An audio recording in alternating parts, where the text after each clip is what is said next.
Right. Okay. I always start the same way. Can you tell me how many of my typing sessions you've watched before? I think 5, like in the last 2 or 3 weeks. Okay.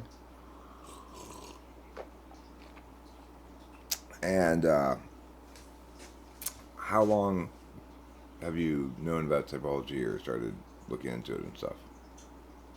I looked into it, I think, about 1 or 2 years ago. That's when I started, I think. Like most of it I have gotten from C.S. Joseph. I think I liked his approach. Mm-hmm. Since a month or so, I'm actually looking into other material. Mm-hmm. Um, I feel like he doesn't draw everything that he thinks about typology from observations, but he starts to incorporate a lot of like his symmetries and what he thinks about it, how it makes sense, how it would look nice. And so I just, yeah, Hmm. wanted to see what other people think about typology. Okay, cool. Um, can you start with the SI question? Can you articulate a series of insignificant details from your day for the hours leading up to now?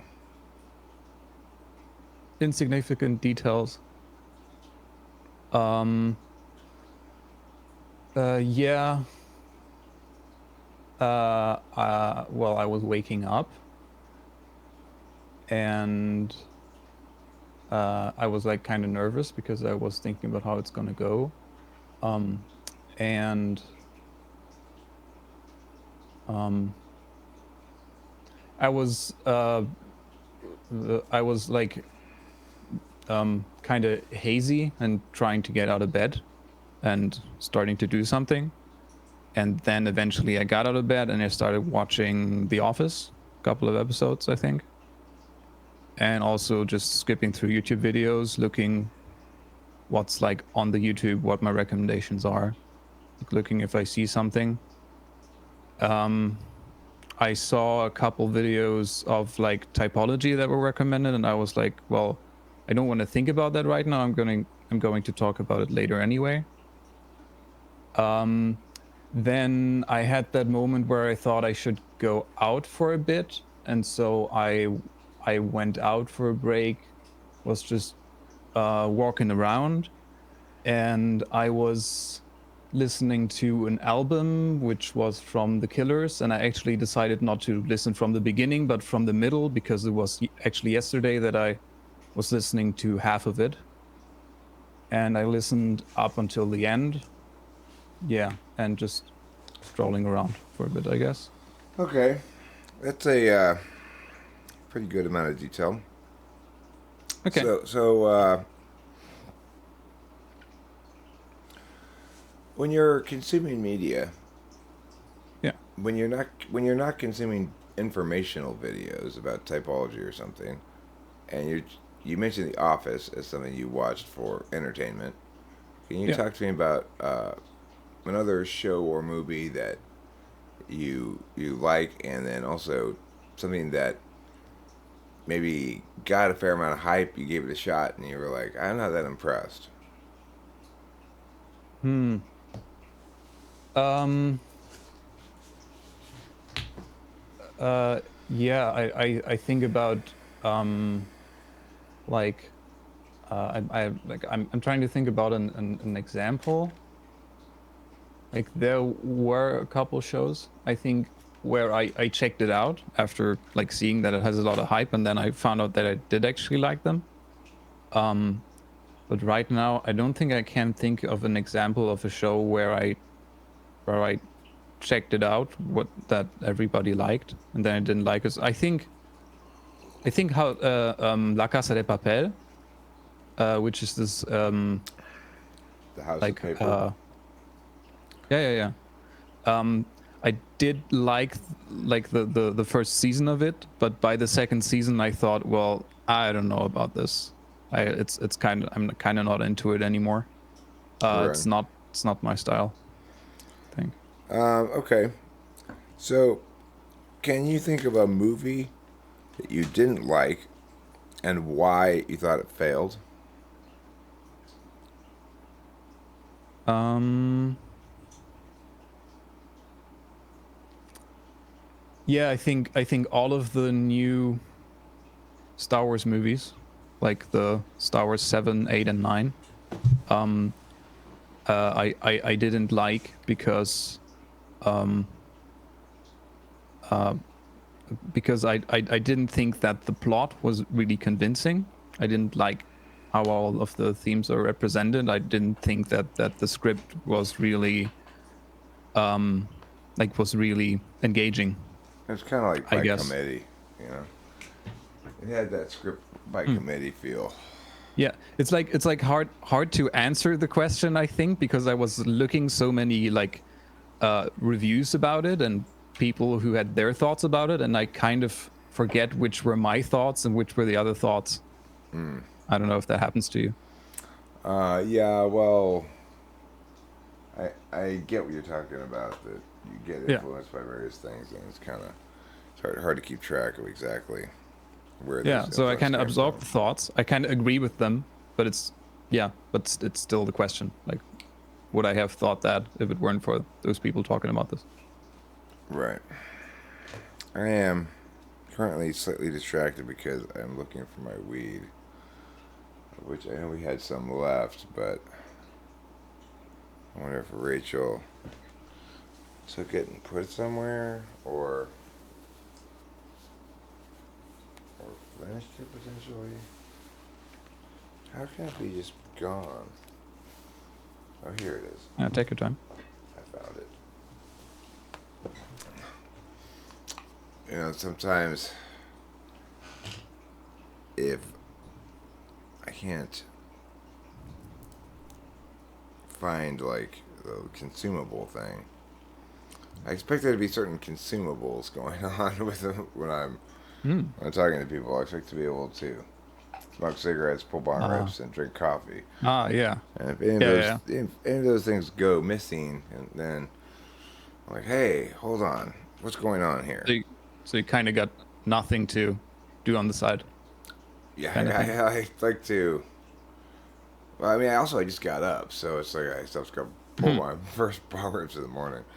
Um, okay, let's talk about extroverted intuition a bit. I want you to imagine there's a uh, a lady, and she's she's at a roller skating rink, and instead of skating around the ring on roller skates, she's walking around the ring, carrying her roller skates.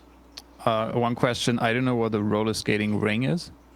Oh, it's just a place with a flat wooden floor that it kind of goes in a circle, and you ride your roller skates around in a It's circle. like when you go ice skating. It's Yeah, kind it's of the ice same thing, skating, isn't but it? with roller skates. Yeah.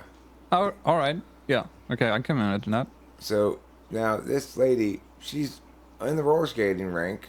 Everyone's skating, but she's just walking around in her socks, carrying her roller skates. What are some possible reasons why she might be doing that?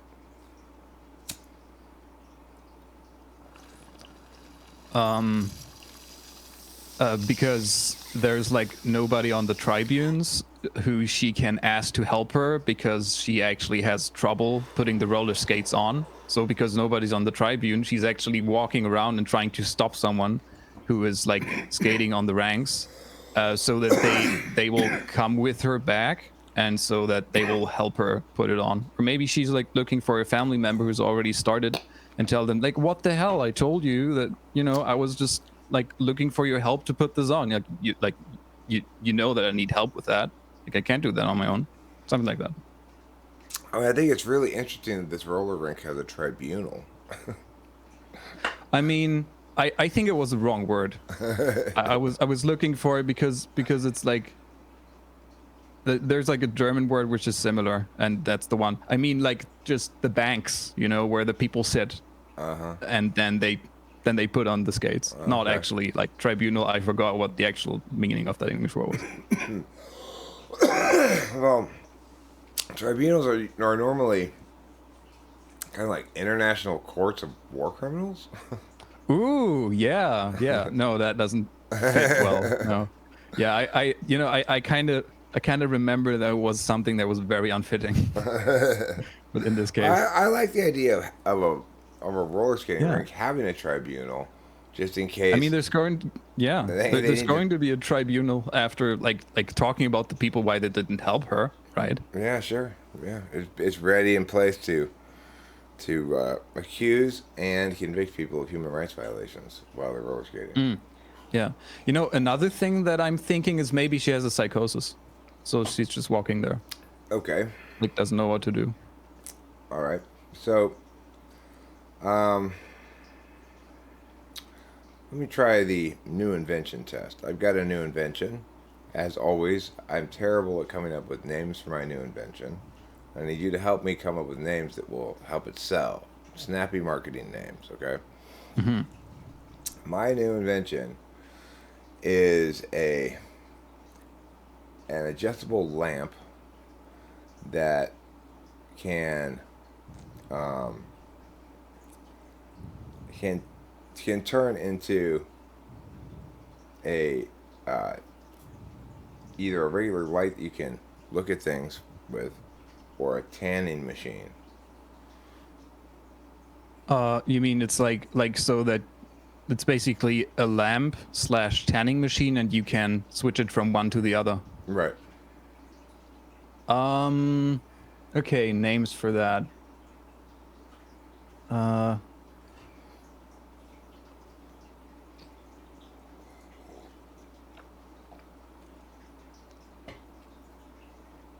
it's like maybe solar desk or something. Okay.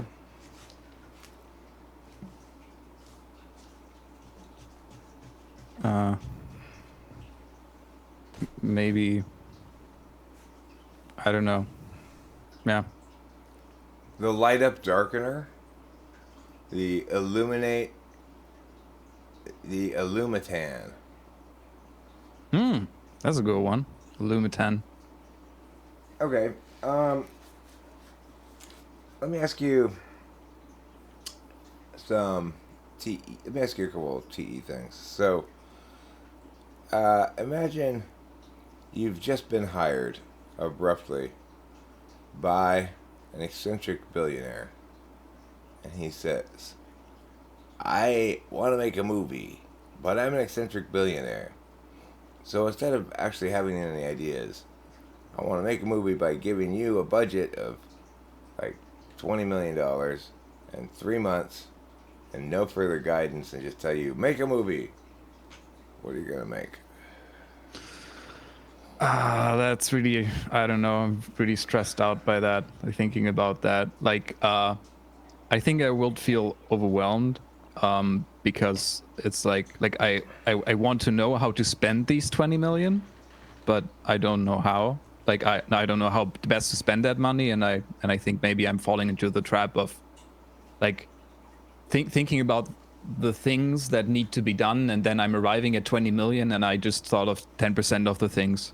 But I think what I would do is I would look for movies that have the same budget, and just like just list things on, like, maybe there's a Wikipedia page, and then I can find films from different genres that have that budget, and then I think, well, maybe one of them is kind of like the idea of like the schematic of the thing that I want. So yeah, so maybe it's a love drama or something, and then I'm like, okay, let's make a love drama, let's write a plot, I guess. So if so, you've never really considered yourself for what movie would I make if I had a big budget? You don't have any like pet ideas that you wanted to make into a movie? um I think I would just worry so much that I make the wrong movie, because I like when you ask the question, then I think then like what I assumed is that the billionaire wants me to make a movie that he can depend on, like, selling well. And I think if I would want to make a movie that I want to make, it wouldn't be a movie for the masses, I don't think. So that it wouldn't sell well, or there would be a high risk of like nobody going there. Why do you think what like when you say it wouldn't be for the masses if you made a movie you wanted to Mhm. make? Is it because you like really boring movies or something? It's because when I would try to make a movie that is about something that I really care about, is that I would probably fail at making it relatable, and so in the end it would be boring for people. Okay. Or like to get the craft right, because I think that it's way easier to make an engaging movie if you don't do any pioneering, I think, and Okay. if you just use things that are where formulas exist. Well, maybe you could split the difference and make a movie about the pioneers. What's that? You probably don't know who the pioneers are, huh? The pioneers, or it was like the you mean about like the creation of America, Yeah, in the like U.S., the first ones yeah, coming in the U.S., the like pioneers are the ones who, right after Columbus, right? yeah, who rode in the covered wagons across the country west. So Yeah. anyway, but of course we use the term to mean the originator in any given field or something, you know. So it's Okay. Yeah. yeah. I thought that it would like I didn't know that that was the origin. I thought maybe that's just an example of pioneers, Yeah, like well, it America's. is. You know, they are an example of pioneers in the sense that they exemplify pioneering, uh, civilizing lands or something. But Mm-hmm. we use the word usually more often nowadays to talk about like he's a pioneer in the field of whatever. You know. Yeah. Yeah. Yeah. Okay. So what would be if you wanted to make a movie you wanted to make? What would be your criterion for success if you were done to know that you were happy with what you had done? Like, do you think it's possible that you could make a movie that you thought, wow, this is perfect, exactly what I wanted to make, and it still not be popular at all? You mean if I could imagine that like it would fit my own criterion 100%, Yeah, and it's still unpopular? yeah, Is that what you mean? yeah. I mean, obviously, like yeah, like it could be something where I'm like, oh, this is just perfect, just what I wanted. Like there's nothing I would change, but I think that doesn't have to scale at all with if other people like or not only if other people like it. Like maybe I would be appalled if like I couldn't find a lot of people who like it because I like it so much. Like there must be a lot of people who like it too, but that doesn't mean it's successful because maybe it's not marketable as well, or Okay, maybe people just find it hard to get warm to it, so they kind of don't watch it. But maybe like 20 years down the line, like people find it like, hey, that's actually great, and then they watch it. okay. So, I mean, do you think that cream eventually rises to the top like that? That it would eventually rise to the top. That cream eventually rises to the top like that? Ah, That if you well, have not something good necessarily, enough, that right? eventually people will go, "Hey, that was genius, and we missed it." Hmm. Well, not necessarily, I don't think. Like if it's the cream, but I guess then we would have to define like what the cream is. But I think you were referring to like if I really like it 100%, and if I think that if people just see the movie and like and they see it for what it is, that they will like it, Yeah, I I guess guess. basically what I'm saying is how much do you trust your intuition as to what's good?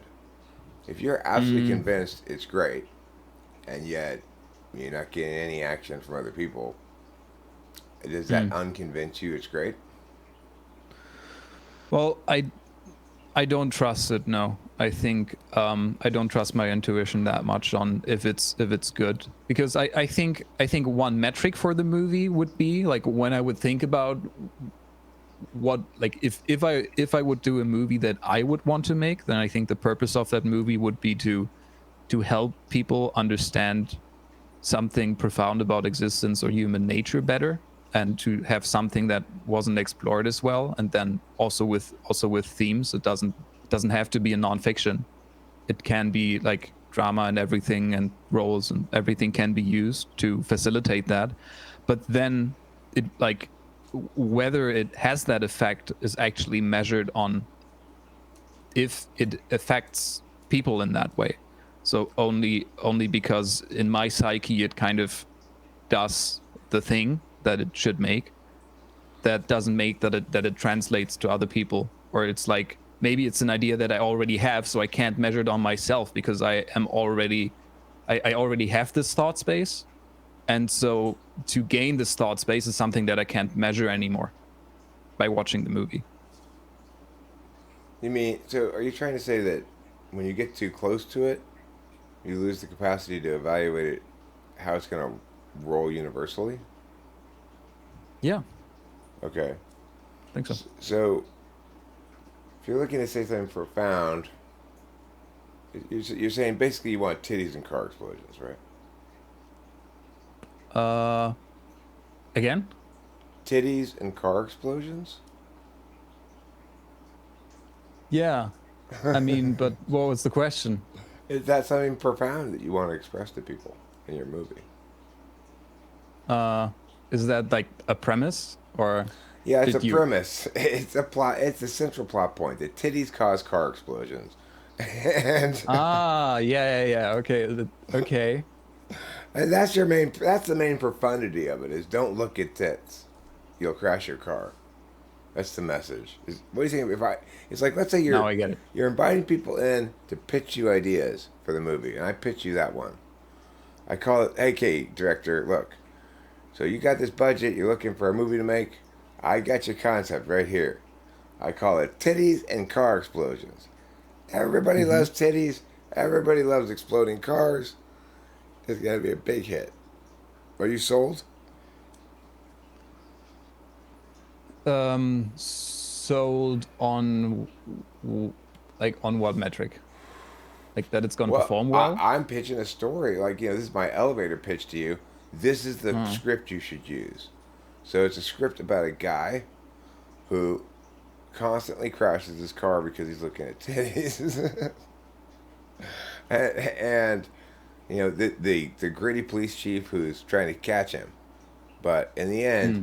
everyone realizes it's not his fault. There are too many titties around, and they let him go. Okay. So what's the arc? That the arc is there's a love story. It's Yeah. the gritty detective turns out to fall in love with one of the women with the titties that the guy crashed because he saw her. But then in a cute and romantic twist of fate, the guy who crashed into this other car, when she got out of the car, it turns out she had big titties, and he ended up getting with her, and that solved the problem. The end. I don't know if I follow completely, but it doesn't sound so bad. It's I mean, based on it's based on Crime and Punishment. Crime and Punishment is that Dostoevsky thing, or Dostoevsky, yeah. So yeah. that way it's got a legitimate, important sounding literary link. The Based literary very loosely. based very okay. Yeah. Okay, yeah.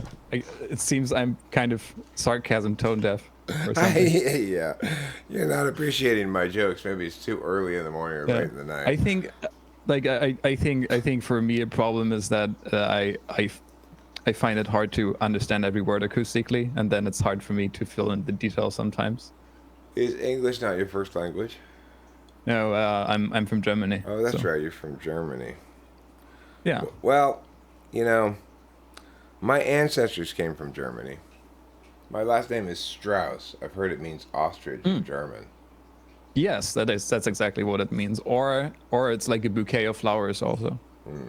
So like a bouquet is also Strauss. I feel kind of like an ostrich sometimes. If you felt like an Ostriches are ostrich, relatable. if you felt like an ostrich, what do you think that would mean to you? What feelings would be associated with that? Being mad, I think, all the time, and irritable, and yeah, just falling down on people because they have a wrong spot in their face or something. No So specific reason. in America, when people talk about ostriches, the behavior they're most noted for is burying their head in the sand. And so when somebody talks I about remember. somebody being ostrich-like, it means they're like going, nah, nah, nah, nah, I'm not going to pay attention to the bad thing that's going on. I'm going to just pretend it's not going on. In Germany, do We they have the have same that? saying in You do? German. Oh, Yeah, okay. we have that same saying. It's called "der Kopf in den Sand stecken," and it's the same thing. It's like burying your head in the sand. I just thought that that's only a last resort move of them. So like it's kind of gimmicky, but I thought that it's not what characterizes an ostrich first and foremost. I wonder if the predators go, ah, shit. It got Yeah, decapitated. It got decapitated. Now I don't yeah. want it anymore. Hey, do you want to hit that? I don't know. This one doesn't have a central processing unit. I don't think it would taste that well, you know. Okay. When How did you learn English? Did you take classes or did you just pick it up from the internet? I had classes since third grade, and that really helped a lot. But then what really helped is like watching a lot of media, trying to imitate the people, and yeah, especially the internet, watching people on YouTube, and then like trying to get better and better at understanding them, and then all the time trying to mimic them, imitate them, see if I can make it sound the same way.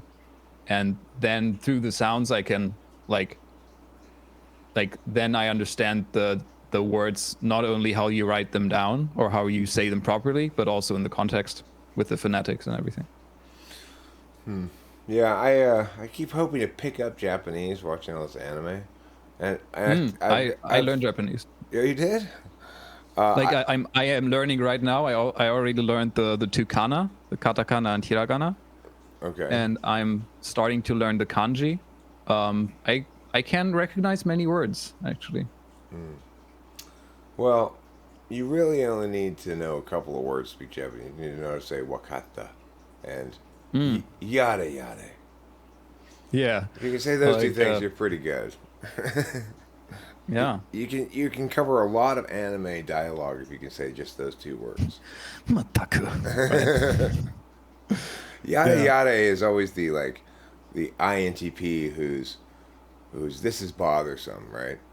Like Yeah. he's super Or like competent, but he's super competent, but now he's got another thing for his lap. Yada yada. I think there's also a good example like a mendokse, right? This is the What does that shikamaru. mean? That means it's such a drag. Okay. It's like this is troublesome. This is too strenuous. Why do I have to deal with that? That's mendoksai or mendokse. That's what Shikamaru says, huh? Yeah, all the time, right? Okay.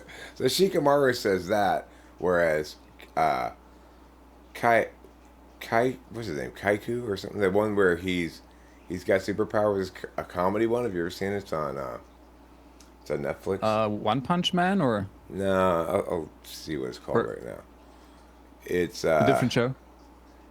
it's really great animated show for anybody who's watched anime because it's full of jokes about anime, and I'm not a fan of comedy anime at all. It's called Psyche Uh-huh. K.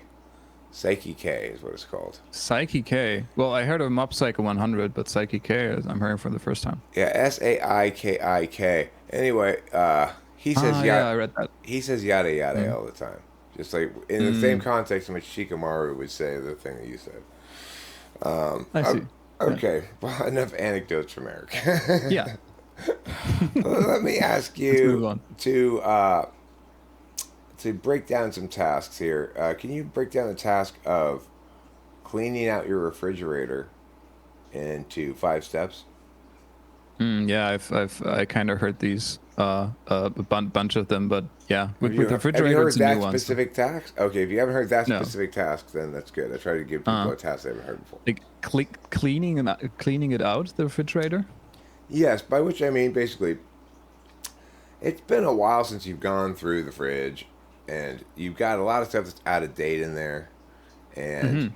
you need to throw out the old stuff, and maybe there's a couple of spills to wipe up, and then you need to put the stuff that's still good back in the fridge. It's like make it so that you don't have anything in there that should be thrown away still. Okay. Well, take all the stuff out. Load the old stuff disintegrator gun. Fire the old stuff disintegrator gun.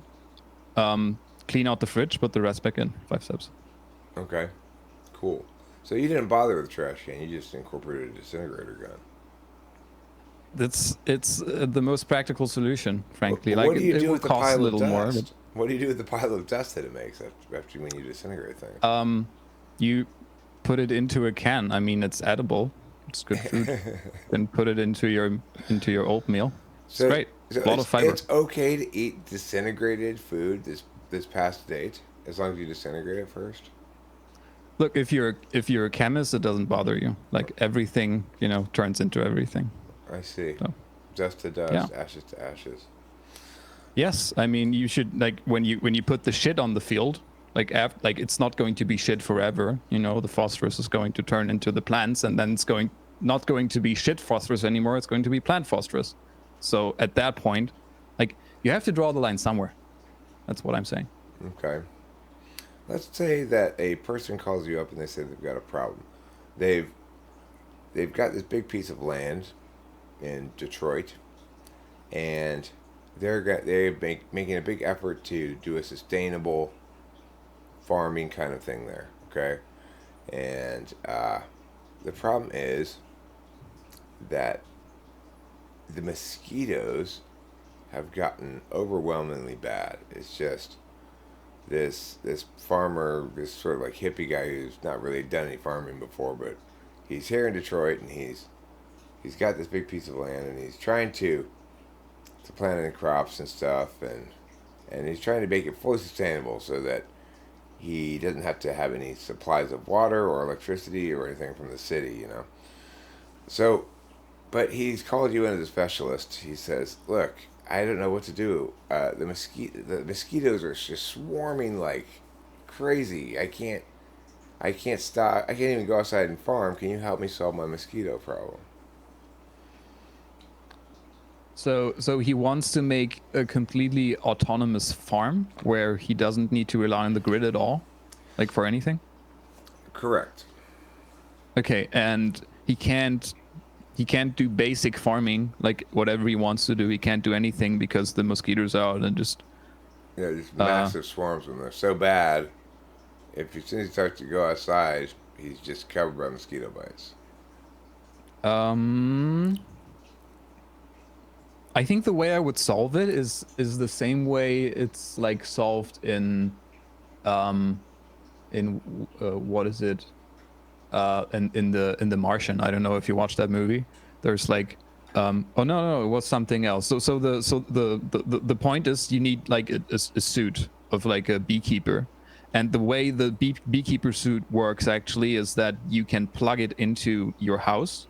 And so in the back of the suit, in the back, it opens, and then you go into your house, and then you go into the suit and close it from behind and go out again, and then you do all your work there. And I would ask him if that's satisfactory. I mean, he wouldn't be able to spend any time outside without the suit.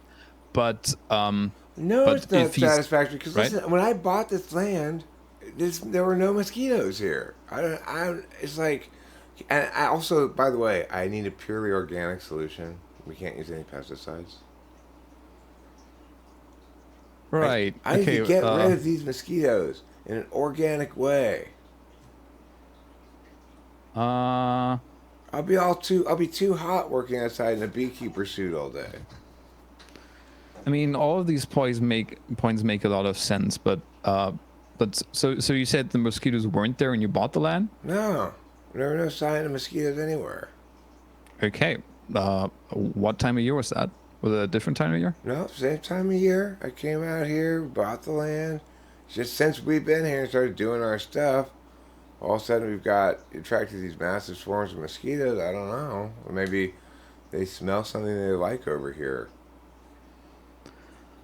I mean, if there's anything you brought, then I guess you should go to to every item that you brought. Maybe change your clothes and just send them back home to, or like to your friend, and then see if the mosquitoes keep coming back.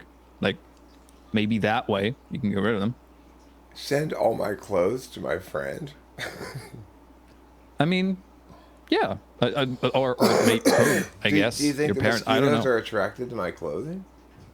There might be something in them, like your clothes and everything else. Like you have to be thorough, because otherwise, like if you don't think about everything, if you exclude like one option, you're not gonna know. I Well, mean, if you just could you change your help me clothes, man, figure out what's causing the mosquitoes? I guess that's what I would do. Because here's the thing: like you could kill all the mosquitoes that are there at any one given moment, but they're gonna come back, and you're gonna have the same problem all over again. So I don't see any solution that involves killing the mosquitoes until they're all gone. So you have to find out what the cause is, get rid of it, and that's going to be the only thing you can do, because I think you are like hell bent on doing your organic thing, right? Yeah. I was thinking maybe if there was some bug we could introduce to each mosquitoes or something. I didn't think of that.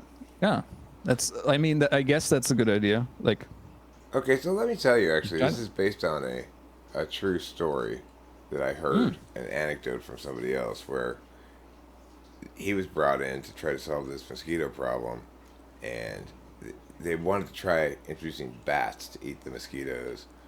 And this gentleman who was trying to solve the problem for quite a while, at the end of a while, he realized that the guy who got this farm, he wanted to be off the grid, so he was collecting all the rainwater he could.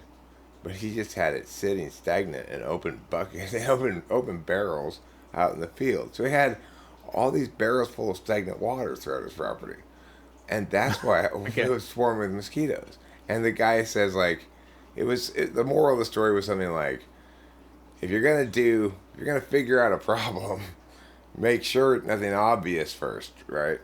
Like, Yeah. because he had worked on the problem, assuming that he's trying to solve mosquitoes that are like unavoidable in some regard. When actually the guy Yeah. had created all these mosquitoes by creating all this stagnant water and not covering any of the things because he was an idiot. He'd never farmed before. I feel like I have like relatable situations in my life where I think I've run into many situations where when I've talked about it with people, and then I asked them like, do you think it's something you did perhaps? And they're like, no, like I've done everything perfectly. It's not like I didn't do anything wrong. I just did it how it's supposed to, or like, or just some kind of thing, like the same thing that you kind of invoked. And in that situation, I feel like there's a magnetic force in me to say, no, he's probably right. So it's like, I don't like trying to verify whether he's right or not. That's very not nice. So let's not do that. But then in the end, I feel like, okay, but then I feel like the stupid person, or like who like believed someone when it's obvious that you shouldn't believe them because they don't know what they're talking about, right? Well, I mean, the thing is, it's not like the guy in this scenario told any lies. It's just Yeah. the guy in this scenario didn't know how to collect rainwater correctly Yeah. because he'd never lived that way before. I mean, And he has Dunning-Kruger confidence. That's how yeah, that's how I would say it. Yeah, exactly. And that's, Okay. that's what I mean. If somebody else has confidence, I feel like very inclined to say, okay, well, if you got confidence, maybe it's because he knows the stuff, right? Okay. So, have you experienced instances where you've dealt with somebody with that kind of confidence about a given matter, either communicated with them on the internet or something, and it's taken you some bit of time to realize that, okay, this person's an idiot? Yeah. I think there's actually like a close friendship that I had where the other guy is like so confident, so confident about everything all the time that everything is everybody else's fault, I guess. And then after after a really large amount of time, I kind of realized that he's the problem, I guess. but more generally, I think, yeah, that I have just also with, yeah, strangers that I find, I guess, that I have the situation of realizing it afterwards, or the moment somebody else comes in and you know, and makes observations, says, dude, this guy's an idiot. Okay. Can you think of an instance when somebody's dumb approach or ham-fistedness or lack of awareness of their own limitations messed up some project, thing, or whatever that you were working on with their ham-fistery?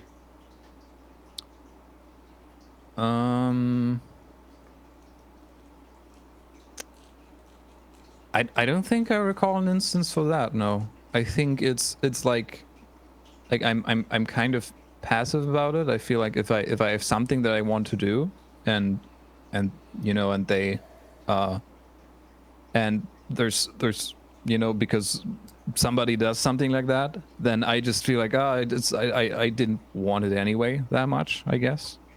Or also, I think I'm keeping those plans more like secret. Like, when I have a plan, it's normally something that I want to do by myself, and in a way that people couldn't come in and, you know, and mess it up anyway, because they don't even know about it, I guess. Okay. Let me refill my coffee real quick.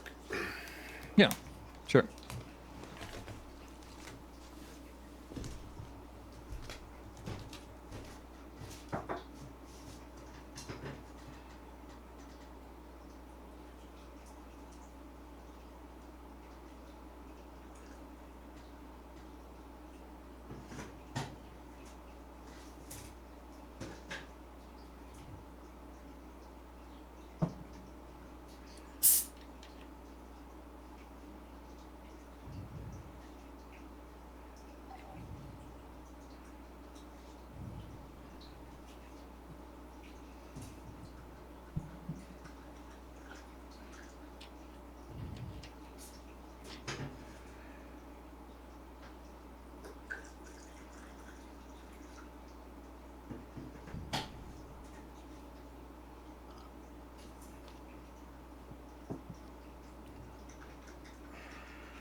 Okay. Let me ask you some TI questions. Hmm. If all potatoes have eyes and I have eyes, am I necessarily a potato? No. If only pine cones are Christmassy and this decoration is Christmassy, it's necessarily a pine cone? Yeah. If some hamburgers are made by McDonald's and all things made by McDonald's are delicious, is it necessarily the case that some hamburgers are delicious? No. Yes, it is. Oh. If some and all, then Huh. some. Okay. Yeah. So some hamburgers are like, all things that McDonald's makes are delicious. What you Right. said. Yeah. Okay. Yeah. Okay, I missed that. Okay. Um, Yes. how about a genealogy problem or two? So, who can you tell me who my mother's husband's only son-in-law is in relation to me? So it's only son-in-law. Well, the son-in-law is when you marry someone. Yeah, your son-in-law is your daughter's husband. Okay, so her husband has a son-in-law, and that's going to be your uncle. That's going to be your dad. Because it's your mother's husband's only son-in-law. So like your mother's mother is your grandma, and the husband of your grandma is your grandfather. step grandfather. No, not step. And It's a regular. It's just your grandfather. well, but in this case, if it's like son in, It's my mother's in-law, mother's husband's only son-in-law. So my grandparents is on my mother's side, and they only have one son-in-law, and my mother is a daughter of theirs, and she's married to her husband, and her husband is my dad. Yeah, I'm kind of getting confused. Okay, no problem. Have you ever heard me ask the the troll story? Yeah. Okay. So, can you just talk to me about what some of your thoughts were hearing the troll question asked, and what kind of solutions you came up with, rather than me bothering to just ask the whole thing again? Well, I think first time I heard the story, I wasn't clear about all the requirements. Like I was listening to it on the side of doing something else, and then I was like confused about what the costs are for getting all the people from the one side of the river to the other side of the river. But I thought, well, I guess it makes sense. And also I thought about the thing with killing the troll. I guess it's a thing that I wouldn't have been inclined to do myself, or just even think to do myself, if I could make it in the first place, that I could get an arrangement where losing 10% of the food every time you cross the river. Was it crossing the river? Yeah. Like over the bridge, I guess. No, in a boat. If you cross the river with your food in a boat, then you lose 10%. Yeah, where I thought like maybe there's an arrangement where it wouldn't matter that much, that you lose 10% of the food every time. So I would kind of I would like see with all of the people that are living there, like how, like if it's like really a necessity. Or I would also, if I think about killing the troll, then I would think about maybe if there's like negative consequences from it, because maybe that's like a reputation to other trolls who are going to invade my country or something, I guess. Sure, you could launch a massive troll war. Yeah. And that would be like high amounts of uncertainty regarding that, and I could just sacrifice basically my whole country over that, or like have some multi-generational war. You think some of these leaders of this medieval town have been pretty reckless then, in taking the action to kill the troll. They've not adequately factored in the number of possible unintended consequences. Well, I think it would be sensible when they were assuming that, because in stories it's normally like that. I think that trolls are really individual, beings in a sense, so that they don't really have these bonds or like nations or something like that. So I wouldn't blame them. But in that case, I would just be inclined to think, I don't know. I just want to think about it that way, that it could be a case, because I think I'm inclined to think that there is some hidden consequence with just killing the troll. I guess, like emotionally, like bad blood. Right. Okay. Does the fact that the troll is sentient, if it had been, instead of a troll, if it had been like a hippopotamus that keeps knocking over 1 out of 10 of your boats, would you treat it differently?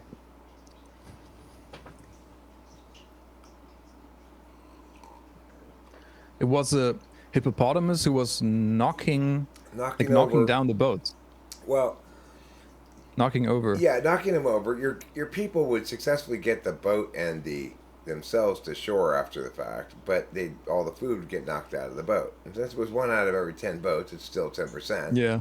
It's just a hippopotamus is doing it now instead of a troll. And a hippopotamus you can't talk to it. Yeah, right. And And I also think it's like it's like not like losing 10% of your food is quite controllable, but then like you get your boat knocked over, and then it's like there's so much craftsmanship that goes into that, like so much like so it's bad on growth and everything. You're So assuming I it's a would think, German boat. It could be shittily yeah, made. I guess. Well, what I think is that like I think I would be more inclined to say, okay, let's kill the hippopotamus in that situation, because I guess it feels like it's because I don't think a hippopotamus would have those kind of revenge emotions after death. That's what it feels like. A troll would have that. A troll would have these things like killing a person, but a hippopotamus, I don't think. I think it's more inconsequential. Do you think if you killed the hippopotamus, it would be a more ethical act if you compelled your people to eat the entire hippopotamus that you killed?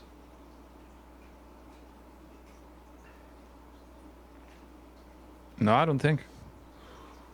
Okay. I think that it could be ascertained that in fact it's more of a morally right or spiritual thing to do that, but I don't think it really matters, because if the hippopotamus goes to the nature directly, then that's I mean that's great too, right? I feel like Okay. I didn't kill it for the food. If I killed it for the food, then I would say, okay, yeah, and then let's use everything. But if I killed it because it was a threat to my nation, then I don't think it matters in that context. Okay, so I mean that's a really interestingly shifting kind of ethics based on your your relational utility to the thing. Yeah. I don't think my ethics are. I think my ethics are always. I'm always trying to have ethics that are compatible with the framework that I'm thinking about. But since I can't switch to a different framework, there are no solid ethics. Okay. Do you think if you did eat the hippopotamus that you would absorb the heart of its warrior spirit? Oh, what kind of bullshit is that? Some bullshit people believe, you know. Do you believe that you can tell what color my aura is? No. Like I maybe I could Do you get that think I skill, have but an aura I that don't know. has a color? I don't know. Could be or not. Do you think I have chakras? Same answer, I guess. I don't know. Could be or not. Do you think that using crystals to uh, distill magical energies and put them on your body places does anything, or it's just placebo effect? I have no strong feelings one way or the other. It's the same thing for all of these, I guess. So you don't out of hand dismiss things that are magical, except to say that you've no opinion about it because you're not having to evaluate it in order to use it under some frame of reference. So why would you bother having an opinion about it?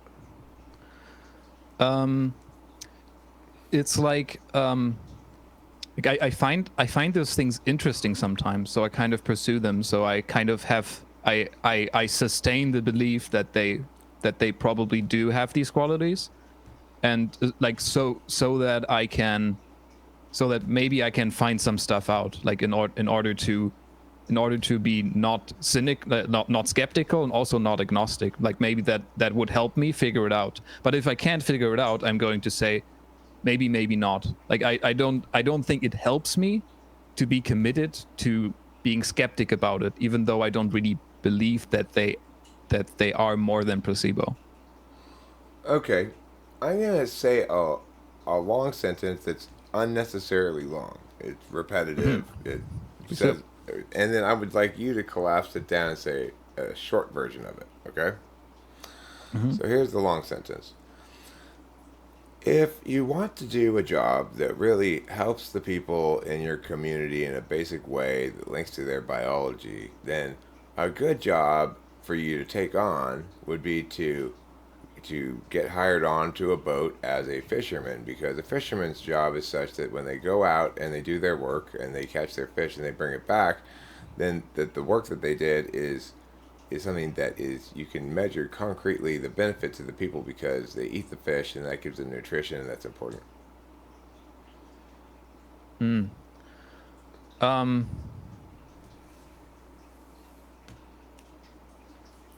Fishing is meaningful to the community. Okay, good. That's very good, NI. Like it's kind of a pain to leave out that it's measuredly so, but I think it would be better to leave it out. I think you're right. I think it's unnecessary to add that, because the fact that food provides people nutrition is not the sort of observation one needs to especially establish. It sort of goes without saying, you know.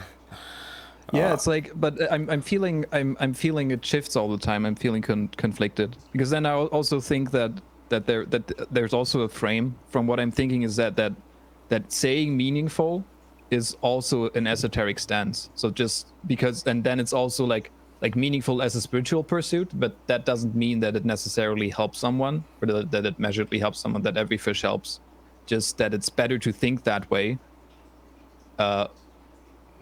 Yeah, it kind of goes from into different directions. Well, it does say, if you have a frame of reference in which you want to help people in ways that are specifically biological.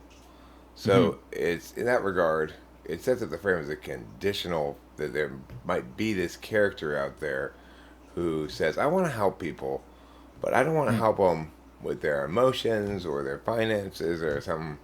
I want to help them in a really basic way, like cover them with warming clothing when they're cold, or feed them when they're hungry or something, or produce work that does those sort of things. I don't think any such individual actually exists, but if there were one, then you're right. It definitely implies a frame. Yep. Okay, so I have a pretty good idea of what you are. But let me see if I can check with a couple of other things. So, can you say a sentence first, regular and then sarcastic? And the sentence is, that fancy handbag is the perfect thing for this occasion. I would say it first unsarcastically. That fancy handbag is the perfect thing for this occasion. Okay. And then that fancy handbag is the perfect thing for this occasion. Okay. That's, you actually successfully conveyed the sarcasm there, which kind of surprised me. But I don't think I did that well. But well, I I don't mean, I agree, but know. you at least noted the need to emphasize the tone of perfect differently, and the way, and how to do that to make it sound sarcastic a little bit. So, Yeah, yeah. you know, it's like, and that I don't have a definitive FE polar test, but if when I, that's the closest thing I have to sort of trying to check for FE polar. Usually, people with FE polar can't do sarcasm, but yours is not. You're not an actor. Let's put it that way. So I'm not sure. And Yep. where I'm leaning here is, would be FE polar. So let me ask you this F question as well. How do you feel emotionally right now? Um,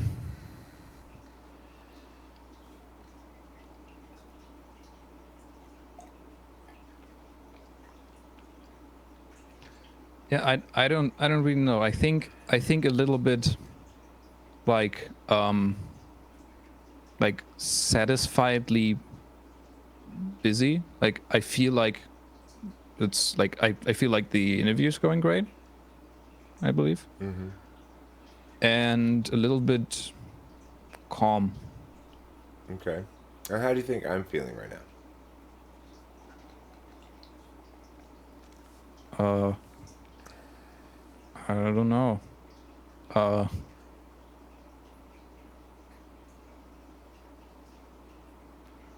I don't think I do. Okay. When you're talking to people and trying to listen to them, how much looking at their face do you do? Do you prefer to look away when listening to people, or do you prefer to look at them when they're talking and listen to people? I prefer to look away. I think it's easier. Yeah, me too. It's you don't have to deal with visual data. You just deal with the words on a communication level. Yeah, it's very confusing. Okay. It's orienting. So, as far as I can tell, you are an INTJ. Now, That's cool. the the thing is to remember, you're not one of the 6 types that I can be extra definitive about, which is to say you're not SI polar, you're not NE polar, and you're not TI polar. So we can definitively eliminate those 6 types. That's ENFJ, ENTJ, ESFP, ENFP, ISTP, and ISFP. You're none of those. You seem like an NI Dom to me, and your NI was both. You displayed an absolute valuing of both NI and NE in the collapsing of the long sentence into a small one by by giving the most concise version, but then also having extroverted intuition saying, but do I really need to maybe potentially include this other component because there's a framing issue here, blah, blah, blah, blah. That's displaying an absolute value of both ends, and it's showing that you've got both ends going on the same issue, but one of them is determinate. So, for those, also your TE was solid on the test of the refrigerator thing. With the mosquitoes, what you tried to do was solve the problem for the person rather than solve the problem without considering the person, which is a more kind of inclusive kind of solvency, which is to say, it seems to me to represent, ironically, more NITE and less SITE. So it's like SITE would want to know a lot more specifics about the situation and want to look around and see for themselves what's going on here, right? Whereas NITE is much more willing to accept the hypothetical as presented with certain amounts of information and work with that ideationally without needing more actuality to it. So for those reasons and others, I think you're an INTJ. Could you tell me what you thought you were coming in, and if you have any thoughts, questions, queries, comments about what I've told you there? I was 90% sure, like coming in, like always thinking, like maybe not, but doesn't seem another type that fits better. I was thinking about I was an INTP, to be honest. But all of the like I thought, like I wouldn't have guessed that I'm an INTJ because it doesn't have the same like all of the axes are different. It's like it's not NISE, it's SINE, it's not TENI, it's like not TINE, it's TENI. And I was, yeah, I don't know. INTP made a lot of sense, and also from how it was conveyed a lot.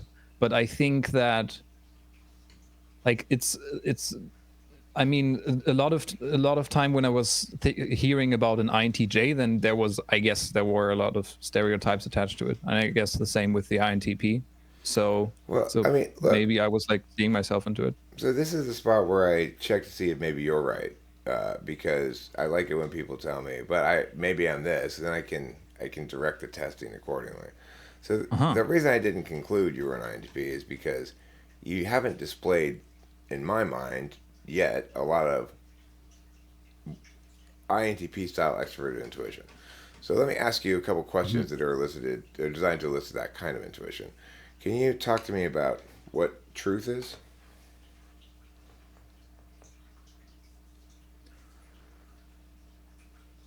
Mm, I think truth is uh, whew. Well, there's like the truth that you would say if like if the human universe is a place where causation exists, then truth is is basically when you know something and and then there are no contradictions for it and only validation of it. I don't know. It's like I never really thought to answer that question, what is truth? But I kind of thought about it, but not with the definition and sense for truth. Okay. Do you think that there are potentially truths upon which the universe is predicated that are eternal, that precede the universe itself? Um like I don't think that truths are eternal, and because I think like if there is the level at which, well, it depends. So if there's like physical laws and within the universe where causation exists, those physical laws don't change, then I would say those physical laws are like instances of truth. But at the same time, there's like the truth at the existence itself level. But then I think that's a place where I don't think that causation is there anymore. And I think at this at this moment it doesn't make sense anymore to ask if something is true or not. Like it just is. Like the idea is just itself. Okay. So yeah. Um, what sort of things do you read about, study about, and so forth in your spare time? Hmm. It kind of depends on what I'm interested in the moment. So sometimes it's like a lot of times there's something that I want to know in mathematics, that like it's something that I've been interested in since school, that I want to find out like how it works, or maybe if I can get an understanding on that. But when there's a moment where I don't know how to really proceed and connect with how I can understand stuff myself, with the material that I find, then I kind of lose interest at that time. So I'm either looking for other sources or I kind of don't pursue it anymore. And then I look to something else, like maybe learning Japanese in that instance, or yeah, there's like some show that I want to watch, I Okay. guess. Are you a procrastinator? Yeah, yeah. Um, it's yeah, it's kind of like when I like there are many moments when I don't know how I can do a thing, and where how I can, I don't know. I would just say yeah, I'm procrastinating a lot. And what are you doing Many when you're situations where I don't know why. what are Huh? you doing when you're procrastinating? Um, I'm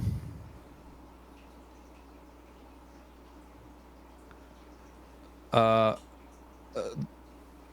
I guess when I'm procrastinating something, um then it's not, I don't think it really changes what I do. It's like I maybe I play a game if I want to play a game. I watch a show when I want to watch a show.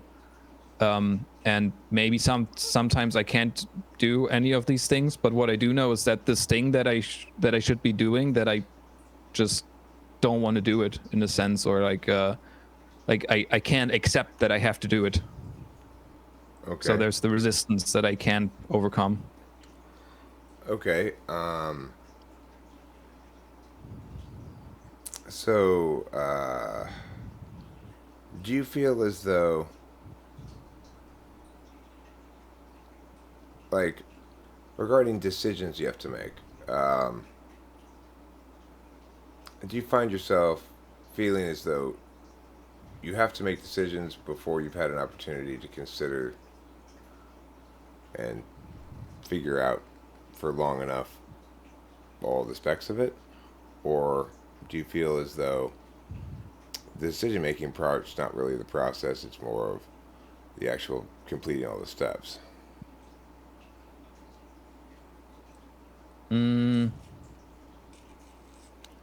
I think those are like are those like the choices of the same, like the same two, this the two options, like either making a decision first and then figuring out stuff along, or like figuring it out first and then the decision is only the last step. Is that kind of what you're going at?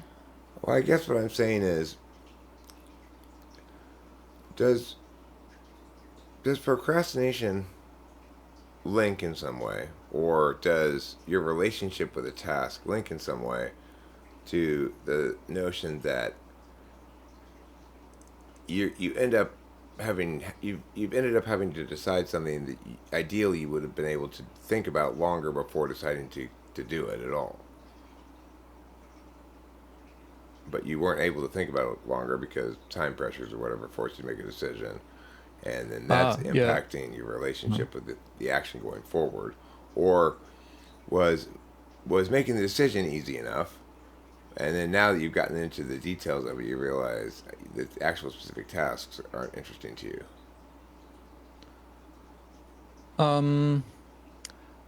Like I think what it I think for me what it is like I'm thinking about how I need to do it, but then I don't, like I can't finish my thought process because there's like I can't come to a conclusion, but then I don't know how to find that, how to ever find that conclusion, I guess. And it's like I don't know. I don't know if I can give a good answer on that frame that you present. Okay. Um, do you feel like everybody else is doing everything wrong?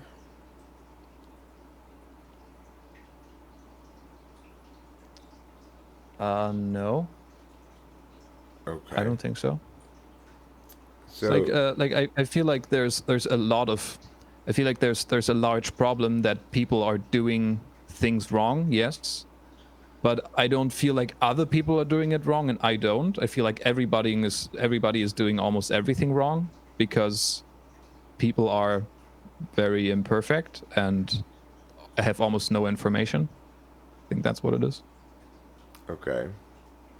Um, what kind of, like, work stuff do you do? Work stuff.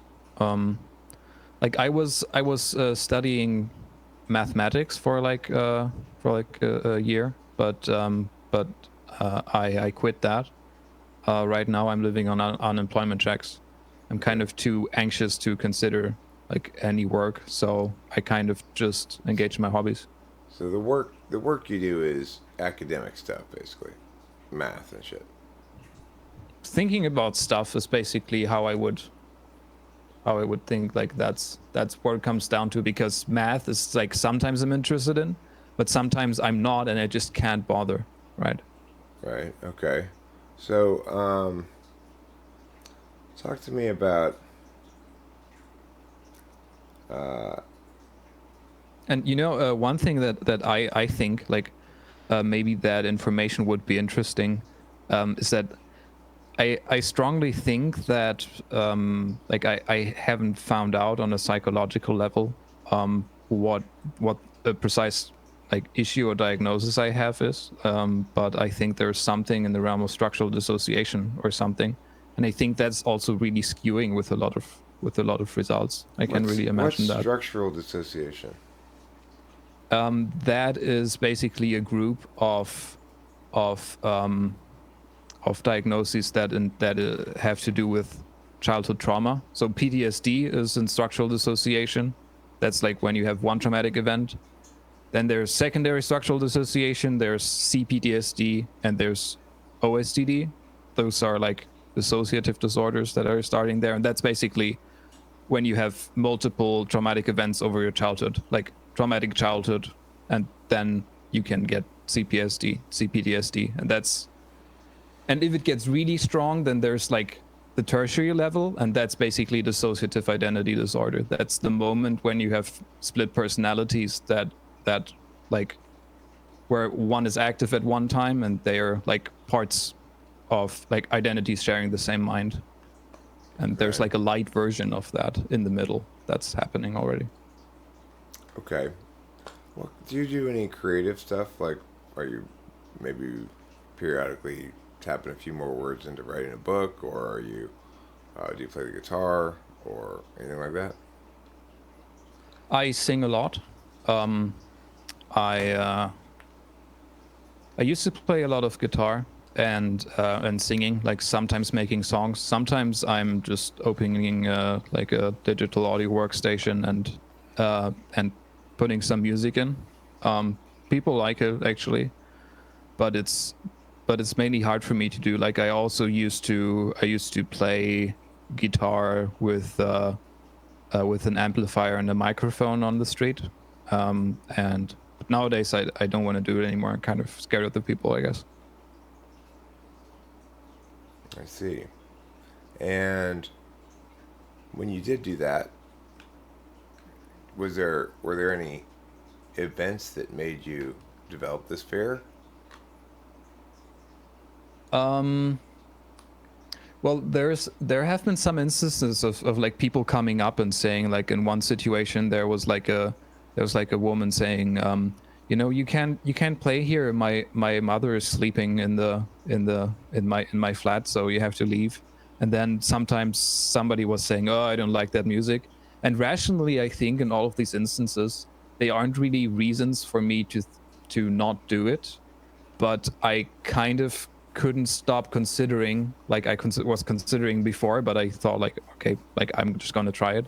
But I couldn't stop considering that that people hate me, basically, like that people can't stand me when I'm out in the streets. And yeah, so I felt like I had to protect myself against these thoughts that are happening. Okay. Did you also experience people conveying to you the opposite? That they didn't hate you, that they appreciated the fact you were there and they enjoyed what you were doing? Yeah, a lot. Like there were people coming up. They were like kind of smiling. Like somebody was saying, "I really like that song. I like that you play that song."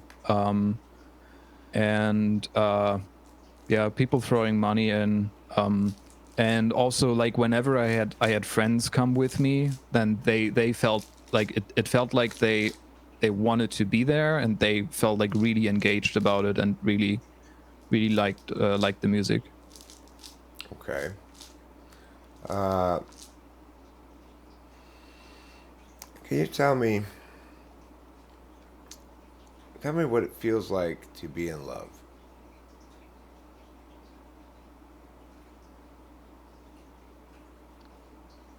Do I have to tell from personal experience or from what I gathered? Tell me what it means for you to love something or someone, regardless if it's romantic or platonic or whatever. Could be your mom or whatever.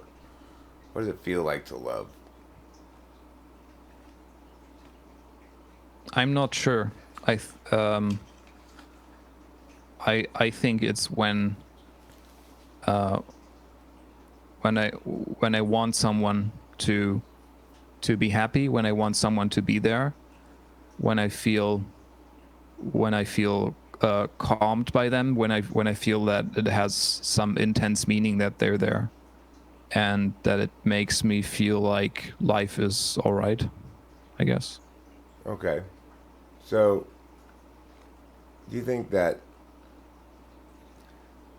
Do you feel like that's one of the key expressions of life that you find rewarding? Is having the opportunity to have that experience with someone you love? I kind of think that it works that way for people, but I don't think necessarily for me. Like I'm really looking for experiences with partners that I can engage and I can explore, and maybe where I can find that like uh like two people can meet each other's needs and help each other find like more stability.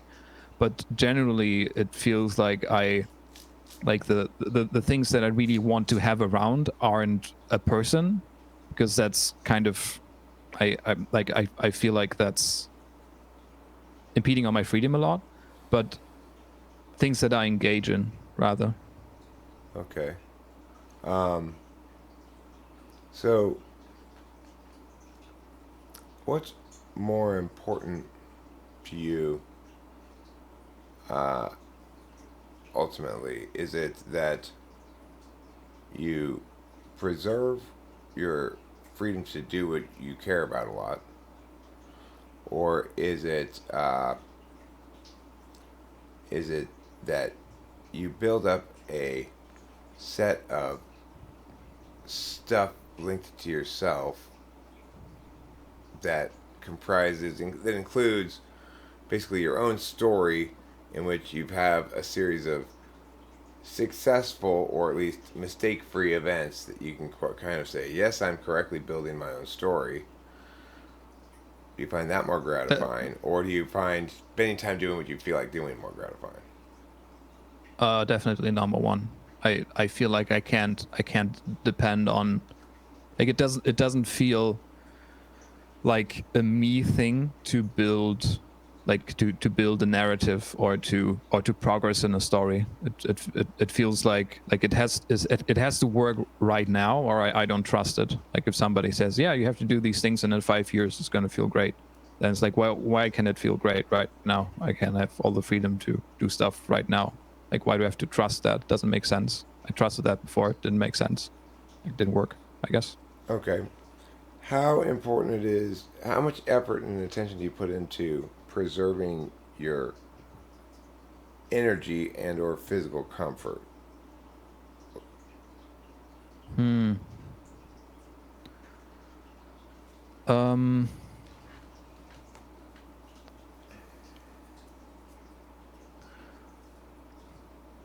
I don't know. It's like I'm kind of inclined to say not a lot. Like not that much.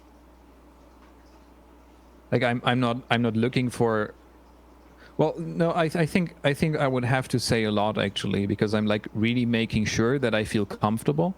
And so I'm like when I have to have soda, for example, I'm just gonna get soda. I'm gonna make sure that I have this, and I'm gonna deal with it when there's a situation. Like I'm gonna try to deal with it when I can't be comfortable, but it kind of makes me feel afraid, and I have nothing to bounce back on. So like the first priority is that I'm comfortable. I think it's fair to say. Okay. Do you think you're more of a somebody who waits for information to get all enough pieces in place and then knows about it all at once? Or do you think you're somebody who thinks about each of the pieces of information and then either sort of validates it and moves on to the next one, or invalidates it and moves on to the next one? Hmm. Can you repeat the question? Yeah, so uh, let me sort of ask the same question from a different angle. Imagine you're reading an article that provides some sort of abstract advocacy of some kind. Like you're reading an article about global dread and this Mm. phenomenon of people experiencing a kind of sense that the the we've outgrown our aquarium, that the Mm. ecosystems are on the verge of collapse because of humanity's continued expansion, population growth, etc., and that somehow this is going to result in, you know, the end of the world or whatever. So let's say you read an article like that. Hmm. Are you more likely to read the whole thing and then draw a holistic conclusion about the thing, or are you likely to go as you're reading along, say, uh, legitimate sentence, bullshit sentence, bullshit sentence, legitimate sentence, bullshit sentence? I would kind of say the second. It's like Okay. I'm trying to see whether it's like I'm trying to see if it's either very sensible with the conclusions where it's going. Like maybe I find out I don't find it sensible at all. Like that it kind of like it there's a step missing, that it doesn't that it isn't honest about, where it's putting meaning into it where there was just information before. Or what it can also do is it can you know be honest about the framework from which it's operating. So it's like, because I think that always needs to be seen, that okay, like you can think about how grim the future will be, but like you always need to put those things like in the right, like you have to be honest about the framework. Like it's the framework of like humans should have a good life, should flourish, and then it would be nice if animals like do too, and also if you can know that it always works. But I guess I would look at it, and I would see if I think that what they do is that they have picked like a frame, like a view that is too narrow, and I don't know. Okay. So hard to explain. Do you think that you decide what you're going to say before you start talking, or figure out what you're going to say as you're talking?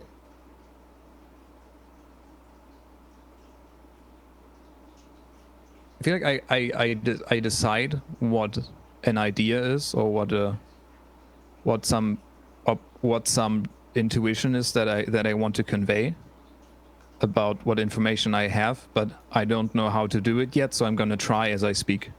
Okay. Um, do you How do you visualize numbers in your head? Are they arranged in a certain way? Mm, like since an early age, I kind of projected personalities into numbers and personality traits and gender and things, and but I guess I I don't know if I'm thinking about the symbols a lot, so like envisioning the number, but I don't think that much actually. It's just when I think about it now, then I think that's what I would be doing.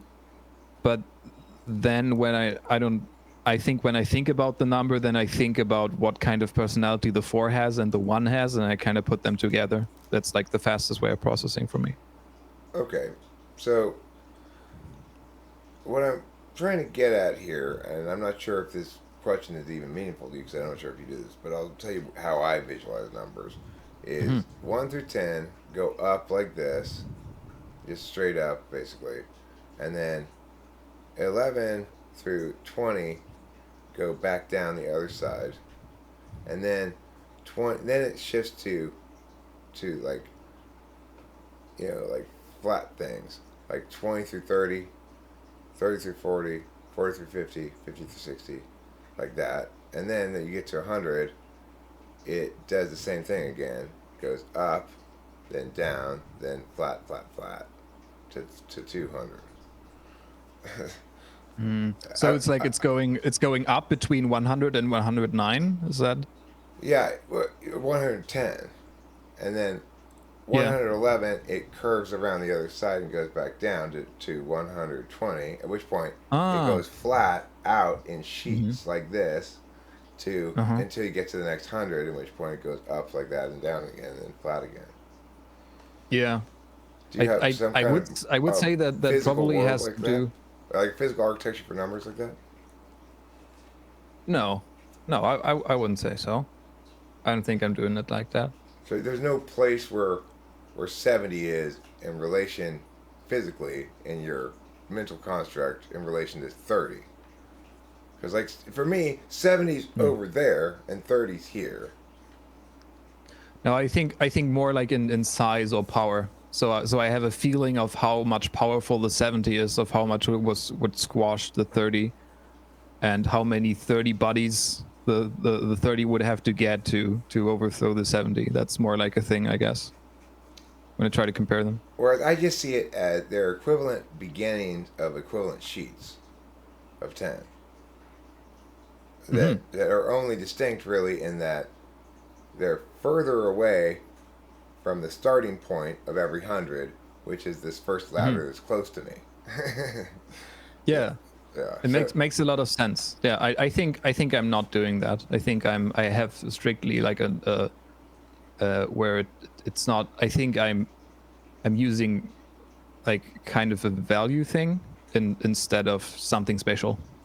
okay, if you were to play the guitar, would some of your energy, let's say you were playing on the street and someone said, make up a brand new song right now, freestyle it on the spot.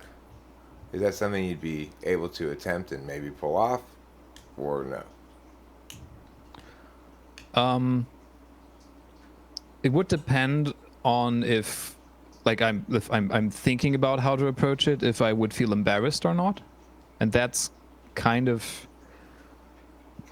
hard to say at first. Like I have this I think that in a situation I would feel either be free to just do something that I think feels good, and sometimes that works really well. For example, when there's like a social setting with friends, and then I kind of feel that they can expect that, or like I don't know, it's like the quirky side, kind of let it out, and then I guess it works really well.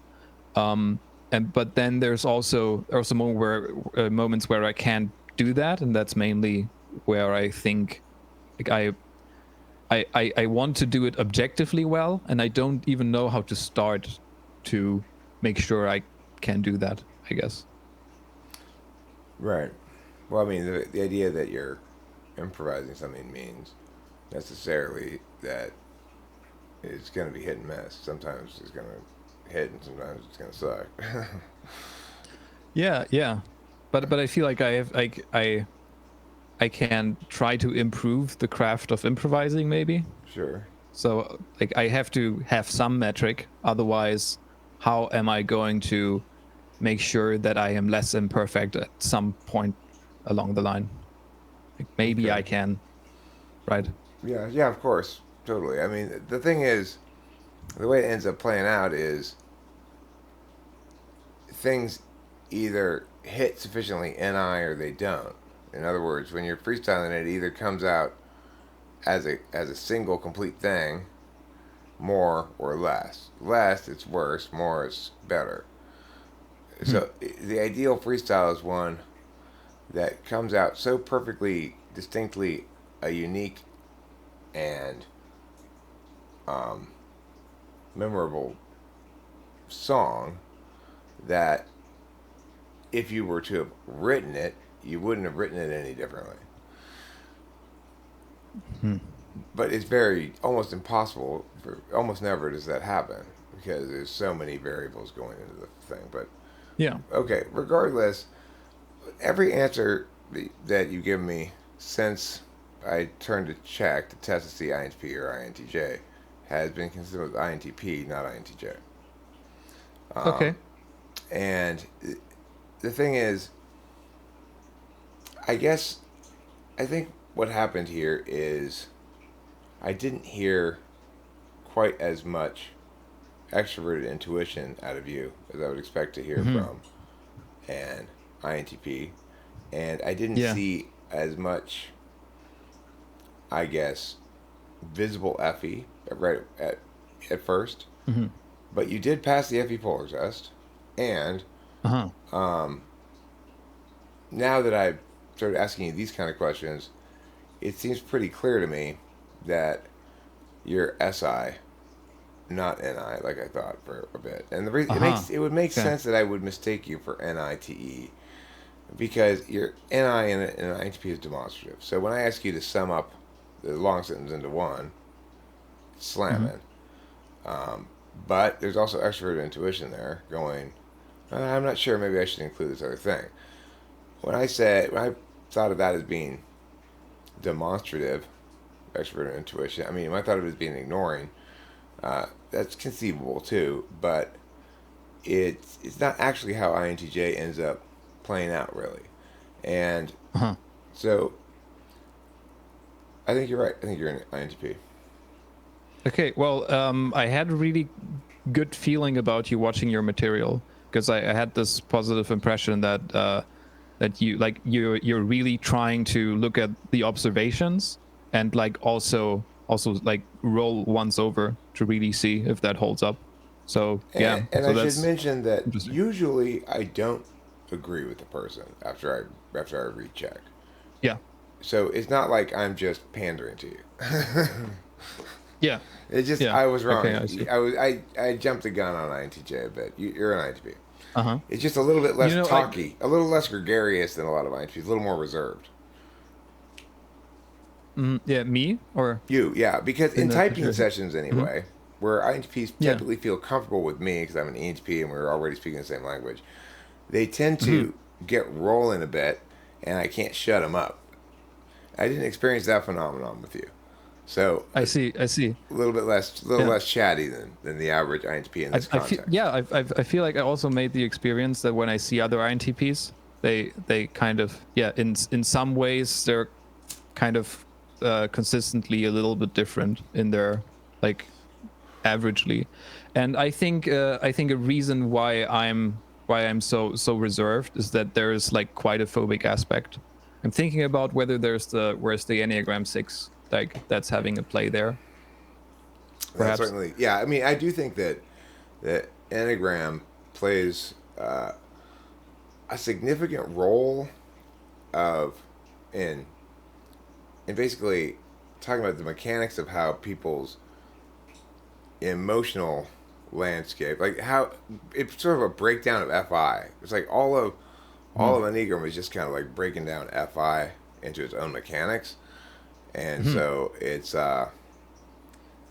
it does make a big difference in affect. It's like I was talking to somebody on a live stream the other day, and I was saying, well, Obama was an ENTP, but he was a bad Mm-hmm. president, and my basic reason why I would be a good president, and I'm an ENTP, and he was bad, and he's an ENTP, is I I have 8 in my tri-type, and I'm pretty sure Obama had 9 in his tri-type. You cannot be, you got to be willing to go in and kick some ass and take some names if you're going to Yeah. be a successful leader. You can't just be like, come on, guys, everybody be nice. Yeah, I don't see that working at all efficiently as a peacemaker. So yeah, cool. You're an INTP, and welcome to Alpha Quadra. I know you've been here your whole life, but I want to formally welcome you as the Alpha Quadra class rep. Uh-huh. As a class rep. Yeah, I'm the Alpha Quadra class rep. That's So when we okay. get a new transfer student in to the Alpha Quadra group here, which is say, type an INTP or ISFJ or ESFJ, I usually give you a welcome bottle of water with with a ribbon on it and a badge that says "Welcome to Alpha Quadra." That feels really great. Like Alpha Quadra, that's like I'm feeling a lot of belonging coming through right now. Well, and with good I reason, actually, because Alpha yeah. Quadra doesn't treat people according to their usefulness. We're very egalitarian. That's great. I had a question for you actually because I have a TI question for you too. Okay. Like if there's a YouTube channel called Talking with Famous People, and I am on that YouTube channel, then am I a famous person? Yes, for sure. And That's the good. thing is, what people don't realize, they use the word famous wrong all the time. Somebody like George Clooney, Brad Pitt, or Keanu Reeves, those are indeed celebrities, but they are not famous people because they haven't been on Talking with Famous People. So people throw the term Makes around total willy sense. nilly, but really, to be a famous person, you have to be on Talking with Famous People. Well, if some famous people are on Talking with Famous People, I don't know how to complete that, but anyway, And all things that are on Talking with Famous People are either famous people or celebrities, and none of the people who are on Talking with Famous People are celebrities. Then we conclude that all the people on Talking with Famous People and only the people on Talking with Famous People are famous people? Yes, we can. That's called proving that's things. and that's the way the news goes. Yeah, I have like exactly. I think I have like a ton of questions, Go ahead. but I would ask you like what your time frame is, because I mean, we were, I think, like like I, 40 minutes past.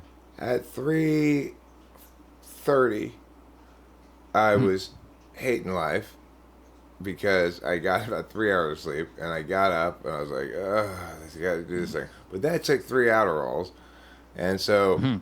now I've got plenty of momentum forward. And even if we were to That's end this great. right now, I wouldn't be able to go right back to bed. So you might as well just ask your questions. Yeah, that's nice. Like I gathered that that you had spent a lot of time in the in the space of 16 types.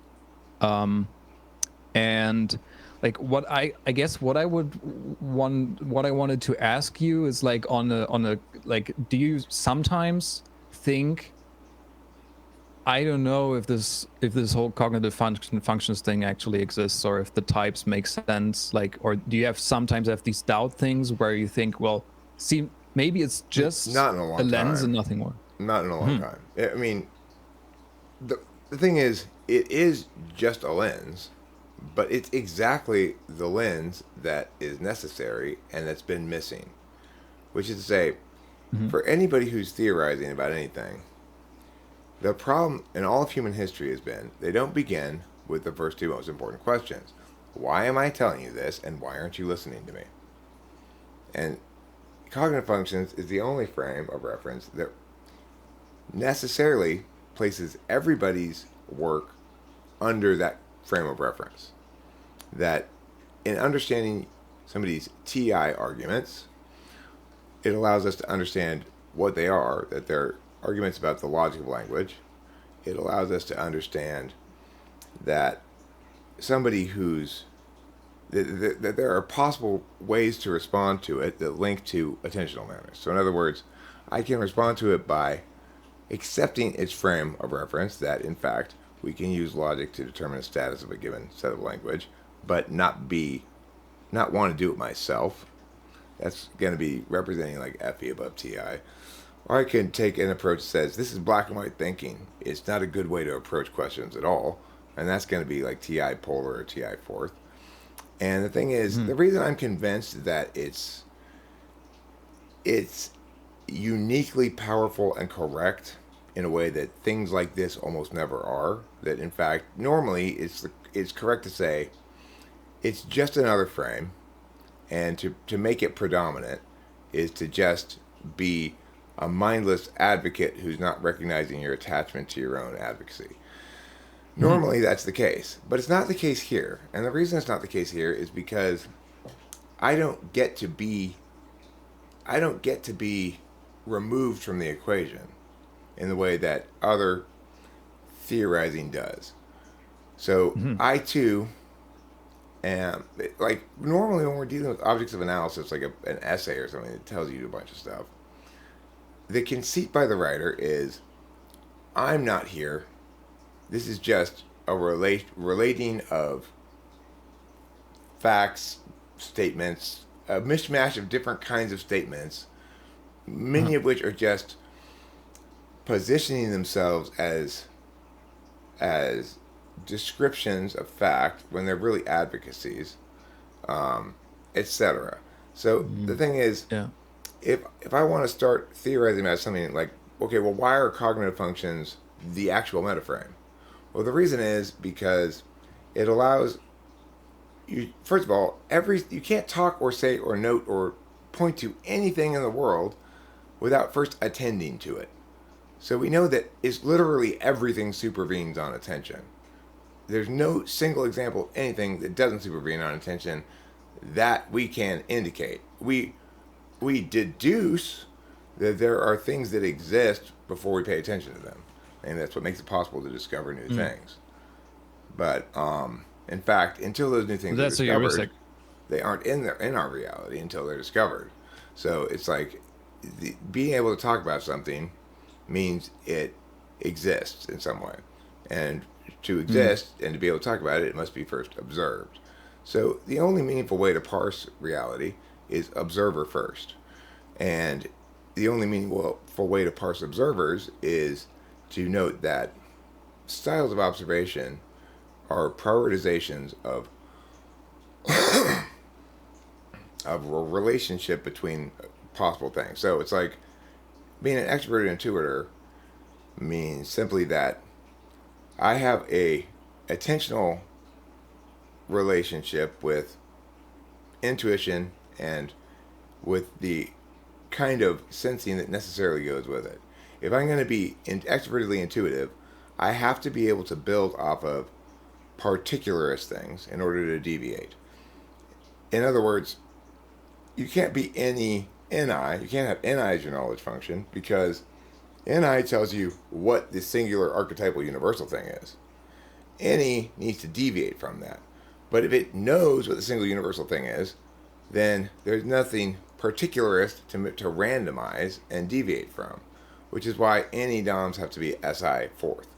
So basically it's saying, if I'm going to prioritize being creative and original, I'm going to need to have robust attention towards what's intuitively resonant, but I'm also going to need to have a ready access, ready to grab things out of, particularist elements that cause the universalist thing to become something new and distinct.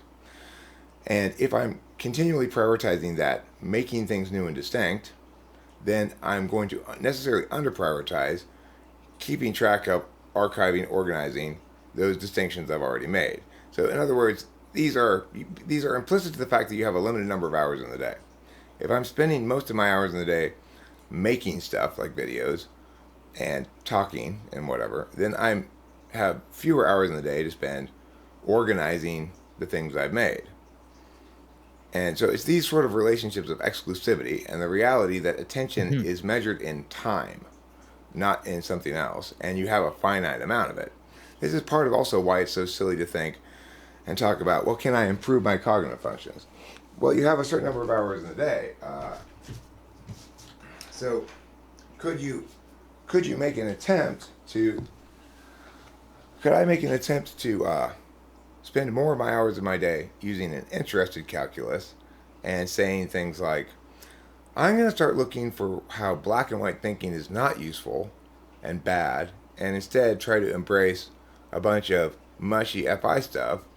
Well, it would be insane. It would be basically saying, use a judging approach that you are habituated to not using and don't really know how to use. And the reason you should do that is because it's a weak spot of you. But it's not a weak spot of you. It's what defines you as who you are. You are defined as a person who, like I'm defined as a person who always defaults on deliberation to a logical deliberation function, even when it's not appropriate. You might say, well, maybe we can train ourselves to shift to when it is appropriate. But unfortunately, that's what it means to have a blind spot, is we're literally incapable of willfully applying it contextually because our tool function is the one way we always use that kind of function. And that's why it implies the blind spot. Maybe I can go in there because that connects to the other question I have, which is so the reason I asked that question is because from C.S. Joseph, I've learned basically from the stack of the 8 functions, I've learned particular names, and I would ask you for each of the 8 functions what like do you have a definite system, or is it just that you think it's useful to think of that function as the tool function? Like maybe you Well, can the, talk the for maybe. definite system is this: a person is Mm-hmm. 2 functions, which is to say, it's Mm-hmm. 2 relationships between an an N and an S and a T and an F. So Yep. when we talk about introverted intuition, like you're an INTP, so you have extroverted thinking 5th. When I say Mm-hmm. extroverted thinking 5th, I'm saying the same thing as introverted thinking 1st. When I say Yep. introverted feeling 8th, I'm saying the same thing as introverted thinking 1st. It's just another angle of describing it. So when people Yep. say, well, everyone uses all 8 functions, what we really mean is everybody has some kind of relationship with these various capacities to pay attention. And their relationship with the ones that are their ego block defines how much limitation they have in engaging in the other ones. So by committing to Yep. being 1 and 2, you're also committing to ignoring 5, having 8 be unconscious autopilot, having 4 be sort of consciously underused. You kind of realize my life would be better if I invited 4 to the party more often, but you just being your dominant nature means you're just reflexively spending your hours underutilizing that. While Mm-hmm. also because your Like, dominant function is conscious and defines your ability to sort of willfully understand and engage in these attentional manners, you can willfully recognize and engage in the reality that your 4th slot function is being left out a little bit too much. You'll never stop leaving it out too much, though. You'll just get better at incurring smaller consequences for your deficits of inclusion of the 4th slot. and the third slot, is there like a description that you have for it? Like I heard you say payoff function, I Yeah, think. it's your personal scorecard function. So, in other words, when I feel like it's basically 1, 5, and 3 comprise how you win. So, for you, if something validates logically, if it is also useful, in other words, it validates as a set of protocols you can implement in the world, and you can get there without disrupting your comfort.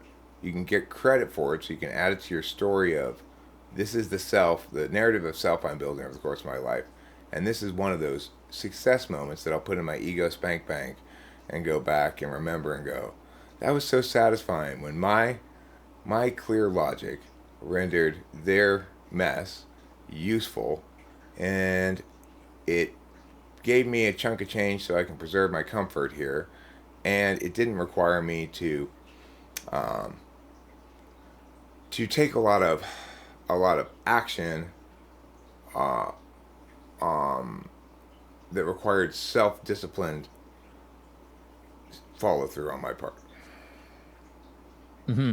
I think what I'm gathering is that from how you see it, how you describe the 16 types, is that I also realized through looking through how the cognitive stacks work, that basically when you know the first 2 functions, then you know all the stack. Mm-hmm. And so basically what you're saying is you have you have the 1 function, and basically when I have introverted thinking, then the other function that I have can only be an intuition or sensing function, and it can only be an extroverted function. So Right. it's basically having introverted thinking first and then sensing second, or intuition second for me.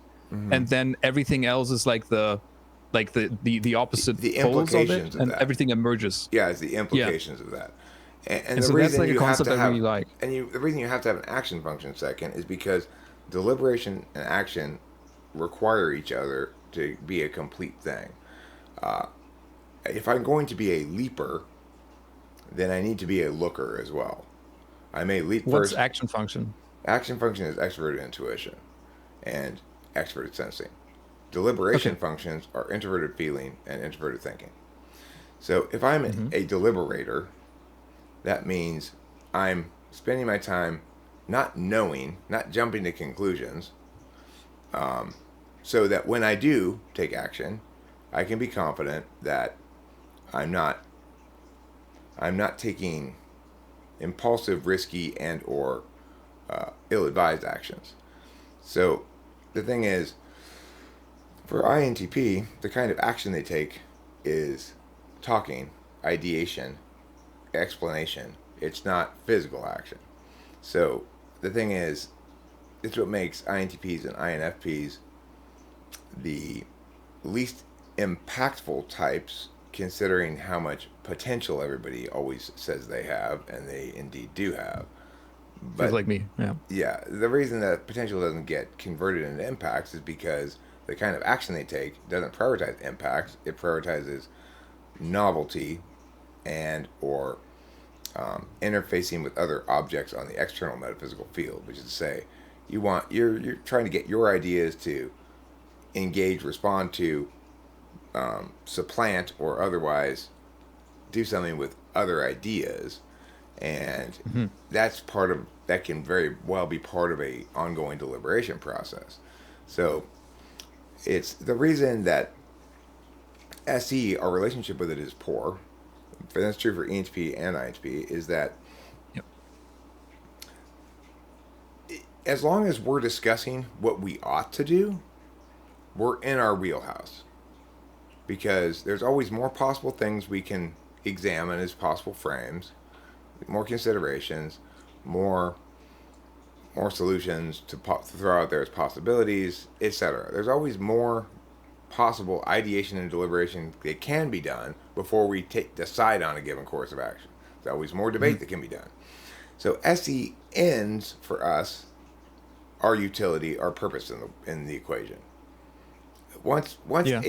once a course of action has been decided upon, and the implementation of that action goes forward, as far as we're concerned, our job is done. Our job was to talk about it a whole bunch to make sure nobody took the wrong action. Yeah, that feels like where I would be in my best spot. Like, no, I don't want to implement that.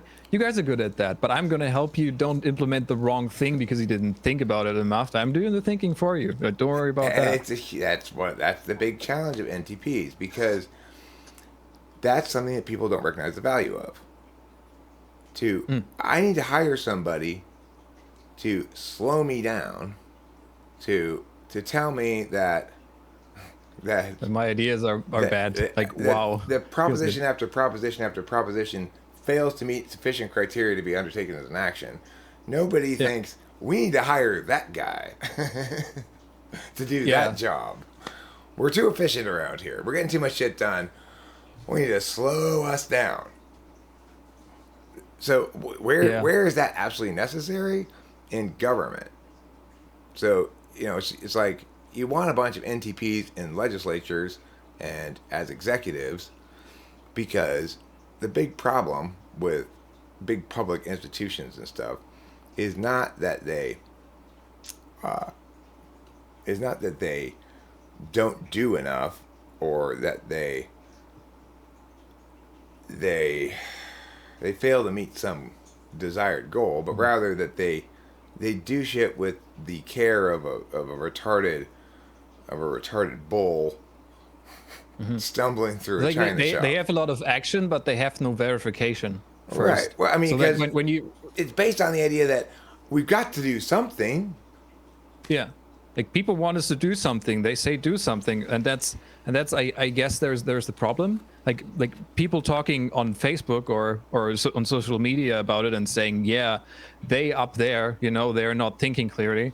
But then I think also what happens is that like people have all the time in the world if they're not the ones who have to make the decision, and then they can, like, maybe they have a good conclusion, but they had the time and they had the resources with other people to talk about, to arrive at that conclusion, or to draw from other people thinking about it.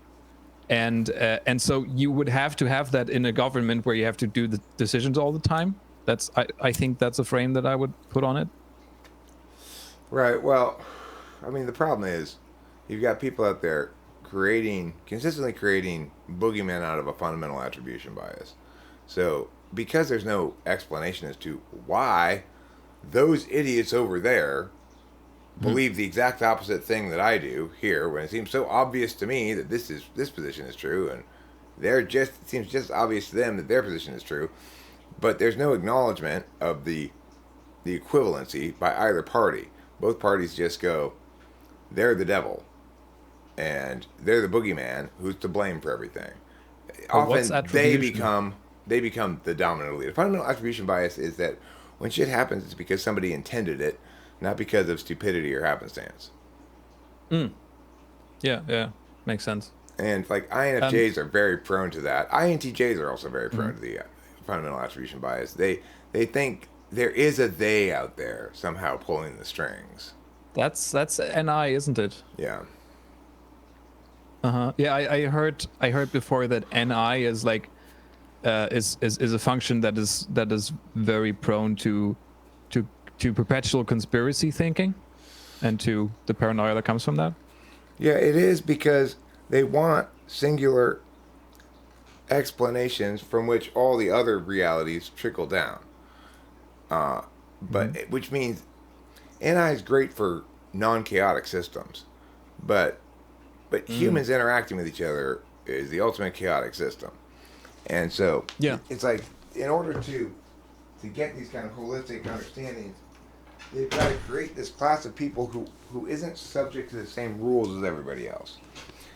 The fact is, we all know how challenging it is to get even people who see basically the same to agree on things. You get a couple TI users together, it's basically a fight to see who can negate the other one more.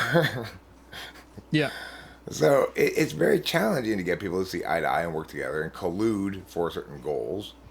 And there's this perception that if you're in the dominant elite, you're part of this club full of Mr. Burnses going, he, now we've got them. Because we're all uniform in our approach to things, have share this presumption of knowing best how to exploit everybody else's stupidity for their own gain, are all motivated by greed and or some other nefarious thing, and that in no way, shape, or form does their little cabal ever suffer from what every group does, which is the people within it don't agree. So it's like, in order to create this they have to imagine this race of superpowered people who aren't subject to the same human foibles as everybody else, and that just isn't the case. Instead, what happens is you've got shifting power wells that pursue their own interests in ways that are more or less successful within given frames, and then you've got individuals reading news it's not distinguishing between those frames and playing locality bias or recency bias. Well, I've read a lot of stories about meow lately, so meow is rampant, and I can draw large-scale conclusions about why, because I can imagine how meow being rampant might benefit nefarious parties that I don't know who have interests. So therefore, since it might benefit them, it did benefit them, therefore they're responsible for it. Yeah. I have this other question, which is like just generally also I'm wondering how I can like be better or more confirmatory at typing, like friends that I have like one friend, but another question first. I have one friend who I think is an ISTP. Like, I'm thinking about ISTP a lot, and it feels like ISTP is like actually a T dominant in a sense, because because extroverted sensing like makes it so that the introverted thinking, I don't know, goes into making concrete things. And that feels like efficiency to me, like productivity, I guess. Well, one way to think about TISE is that they always follow through on what they say they're going to do, whereas NETI is much more concerned about always following through on what they say they're not going to do. So it's like it's critically important that if I tell somebody I will never do that, that I will never do that. It's much less important if I tell somebody, yeah, I'll stop and get bread on the way home. If I forget, I expect them to just let it go and be like, hey, of course you forgot, no big deal. We forget stupid things like that. So it's like that to me, I don't feel like a hypocrite if I tell somebody I'm going to get bread on the way home and then don't. STPs do feel like a hypocrite because they're applying their TI is mostly going to reflect as they want their actions and words to be in alignment. Whereas TINE want their words and their words to be in alignment. And so you'll find ESTPs will not necessarily apply a TI metric equally fairly under all frames. And it's because they've also got NI front stack. And when they don't feel like using a TI because they're attached to a given political position or something, they'll NI it. And their shitty fourth slot NI will cause them to draw a shitty conclusion. Yeah. But if you can easily test your ISTP friend, if you just give him an extrovert intuition test, he should have the conversational momentum of a rock. So it's like you say something, and it's like you're pushing over the rock. He'll say one thing in response, and it'll just sit there, wait for you to prompt the next thing for him to say. If you ask him, come up with as many reasons as possible for a lady carrying a skateboard down the street instead of riding it, they'll come up with one, probably. If you say, I've got a new invention, it's a bar of soap with a bird feeder attached to it, so that while you're washing yourself in the waterfall, the birds can come fly around you and eat the bird seed. They'll come up with one name for it. And then you say, can you come up with more? That's the best one I come up with. That's my best one. Okay, but can you come up with more? I mean, that's as good as I got. You get that from them. So, and it's it's very dramatic. NE is one of the things we do have a polar test for. So, if you think somebody might be an ISTP or an ISFP, you can confirm that they definitely are one of those two by just asking those kind of extroverted intuition questions. And you can also ask Inky Pinkies. They'll have a lot of trouble with them. And okay. yeah, so it's one of those things that seems to us maybe to have some TI to it. It's almost all extroverted intuition because. You know, I thought that maybe that was introverted intuition, the Inky Pinkies, because you got to figure it out. You got to find the one pattern that fits, I guess. The reason it's not is because of the actual mechanics. Because extroverted intuition has a fairly simple mechanics, just as introverted sensing does. The actual mechanics of it are run through a bunch of possibilities. So it's like, if I tell you, okay, here's an Inky Pinky. It's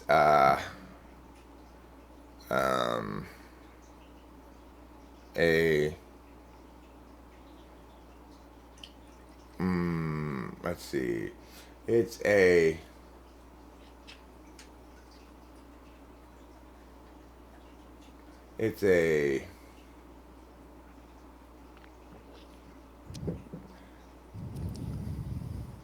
okay, so this is a Inky Pinky. Okay, so and it means there's a 3-4, and it means a large farming enterprise, a spell cast to either benefit or otherwise affect a large farming enterprise. Yeah, I've heard these, like you formulate them before. Do you know the answer to that one? It's kind of a tricky one.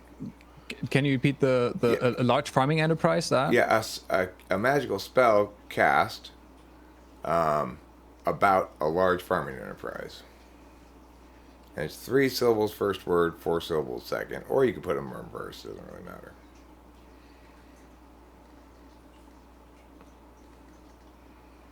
But is the rhyme on each the third syllables or on third and fourth? It's on the third and fourth. Um, It's actually on I don't know. I'm the. thinking It's something actually like on the first, second. It's on the first, second, and third. In other words, the first, second, and third Mhm. syllables rhyme with the second, third, and fourth syllables. Yeah. Okay. I see.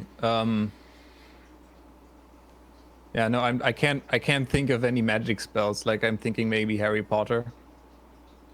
I Like mean, something. it's a term that means magic spell in general. But see, both these are fairly specific English words that you may not like. You know the word plantation? Uh. Yeah. Yeah. Okay. Plantation. So if I gave you that half of it, that's the large farming enterprise.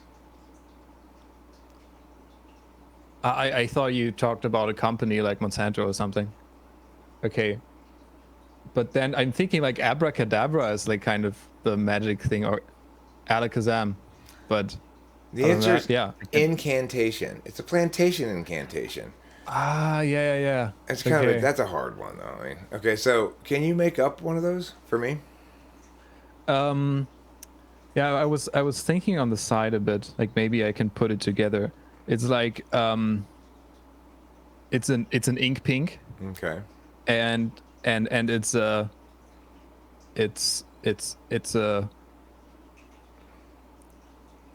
um a forceful activation of a military device.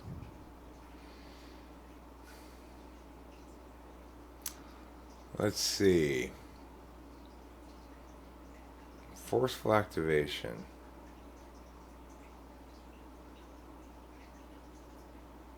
An ink pink, huh? Maybe that's around 2 to 3 corners, a little bit too much, but I don't know. I mean, I'm not sure. I'm thinking like strong bomb or something, which doesn't really rhyme, but Yeah, that doesn't really that's mean it that's either. close, I guess. Okay. I don't know. What's your answer? Bomb stomp, but I think Bomb that's the problem stomp. with the rhyme because the B is silent Well, yeah, in, there's in a the P bomb. on the end of stomp. So Yeah, like I wouldn't say if you say bomb and stomp, then I would say that's a rhyme. that's a rhyme if you say bump, but there's no P on Yeah, the end of but bomb. but the B is silent, so that's my bad. Yeah. Okay. Oh, I see. Yeah, right. There's a B on the end of bomb too. Okay. Cool. So the thing is, Inky Pinky does have a certain native English bias to it as well because Yeah. there's lots of English is a huge language. It's got so many words and weird little things in Hmm. it. So if you ask your friend who's you think is an ISTP to solve an Inky Pinky, it'll take a while for you to explain to him even what he's supposed to do. And Hmm. the reason they aren't able to solve it is because it's not natural for them to do the following thing. Like, well, in its most basic expression, it's like, I want to rhyme with the word cup. Bup, cup, dup, fup, gup, hup, mup, Well. bup, blup. So expert intuition does that. It just tries them all out, right? It's kind of brute Hmm. force. It, ISTPs, ISFPs, they don't. They're blind to doing that. You have to if you want to tell an ISTP like come up with rhymes for things, you have to actually teach them that technique. Like go one letter after another and try them all. They Yeah. just won't Yeah. they won't happen upon it by themselves somehow. Yeah. Doesn't seem so much like him. I think he has that lot of creativity there. So yeah, then perhaps not. Um, you were saying that TI and FI are deliberation functions and NE and SE are action functions Hmm. in a sense, like in Yeah. your frame. And then what would you say are TFE and ISI? So NISI are knowledge functions, and Uh-huh. TEFE are interface functions. So just as action and deliberation have to go together because you need to be fully deliberative. If you basically action deliberation, especially the kind of action deliberation we have, assumes that we're in turn-based time. That you're going to make your move, then I'm going to have time to think about it, make my move, and then you're going to have time to think about it, make your move. Okay. Whereas Mm.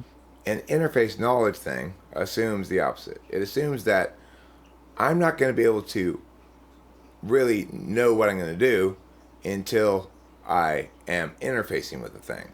So it's like if I'm not having to interface with people, but I'm still communicating, it's like a court case. I get to have my turn, then they get to have their turn. And I can predict how the arguments are going to go because the only thing that matters are the various logical arguments in place. In contrast, if I'm going to meet with somebody important and my job is to get them to like me because I'm going to try to integrate with them for some project or something, then I have to go into it. What's most important is what I know going in, not what I've decided. In other words, I want to know as much about the person as possible. And then I have to be able to be responsive on the fly. So I'm going to have to read this guy's emotions and then adjust accordingly. I'm dealing with a dynamic system rather than a static system. Action deliberation assumes you're dealing with static systems. Interface knowledge assumes you're dealing with dynamic systems. Mm-hmm. Yeah. And okay, yeah, that actually makes sense. And so there's also this turn-based strategy versus real-time strategy aspect to it, I guess. Yeah, because your four non-communicative functions operate on the assumption that things are experienced in real time. That things have experiential duration, and that that experience is implicit to the thing. Whereas with your communication functions, we pretend as though things don't have inherent duration because communication doesn't. I can say the same sentence faster or slower and it communicates the same information. The only difference is in the listener's capacity to understand at that speed. So, in contrast to say the length of something in physical space, how long a train car is fixed and finalized. How many words a sentence has in it is fixed and finalized, but how fast you say it doesn't change anything if the other person can keep up. In contrast, how fast you take the train to someplace changes your reality. It's like, oh, we arrived early. Our hotel room's not ready. Now we're gonna have to sit here in the lobby. Whereas if I take a longer or faster time to explain something, the risk is I might lose the interest of the other party if I go too slow or if I go too fast, because then they can't follow what I'm saying or are too bored. So the impacts are very different because the length of a sentence isn't expected to stay the same in the same way that a train car length is.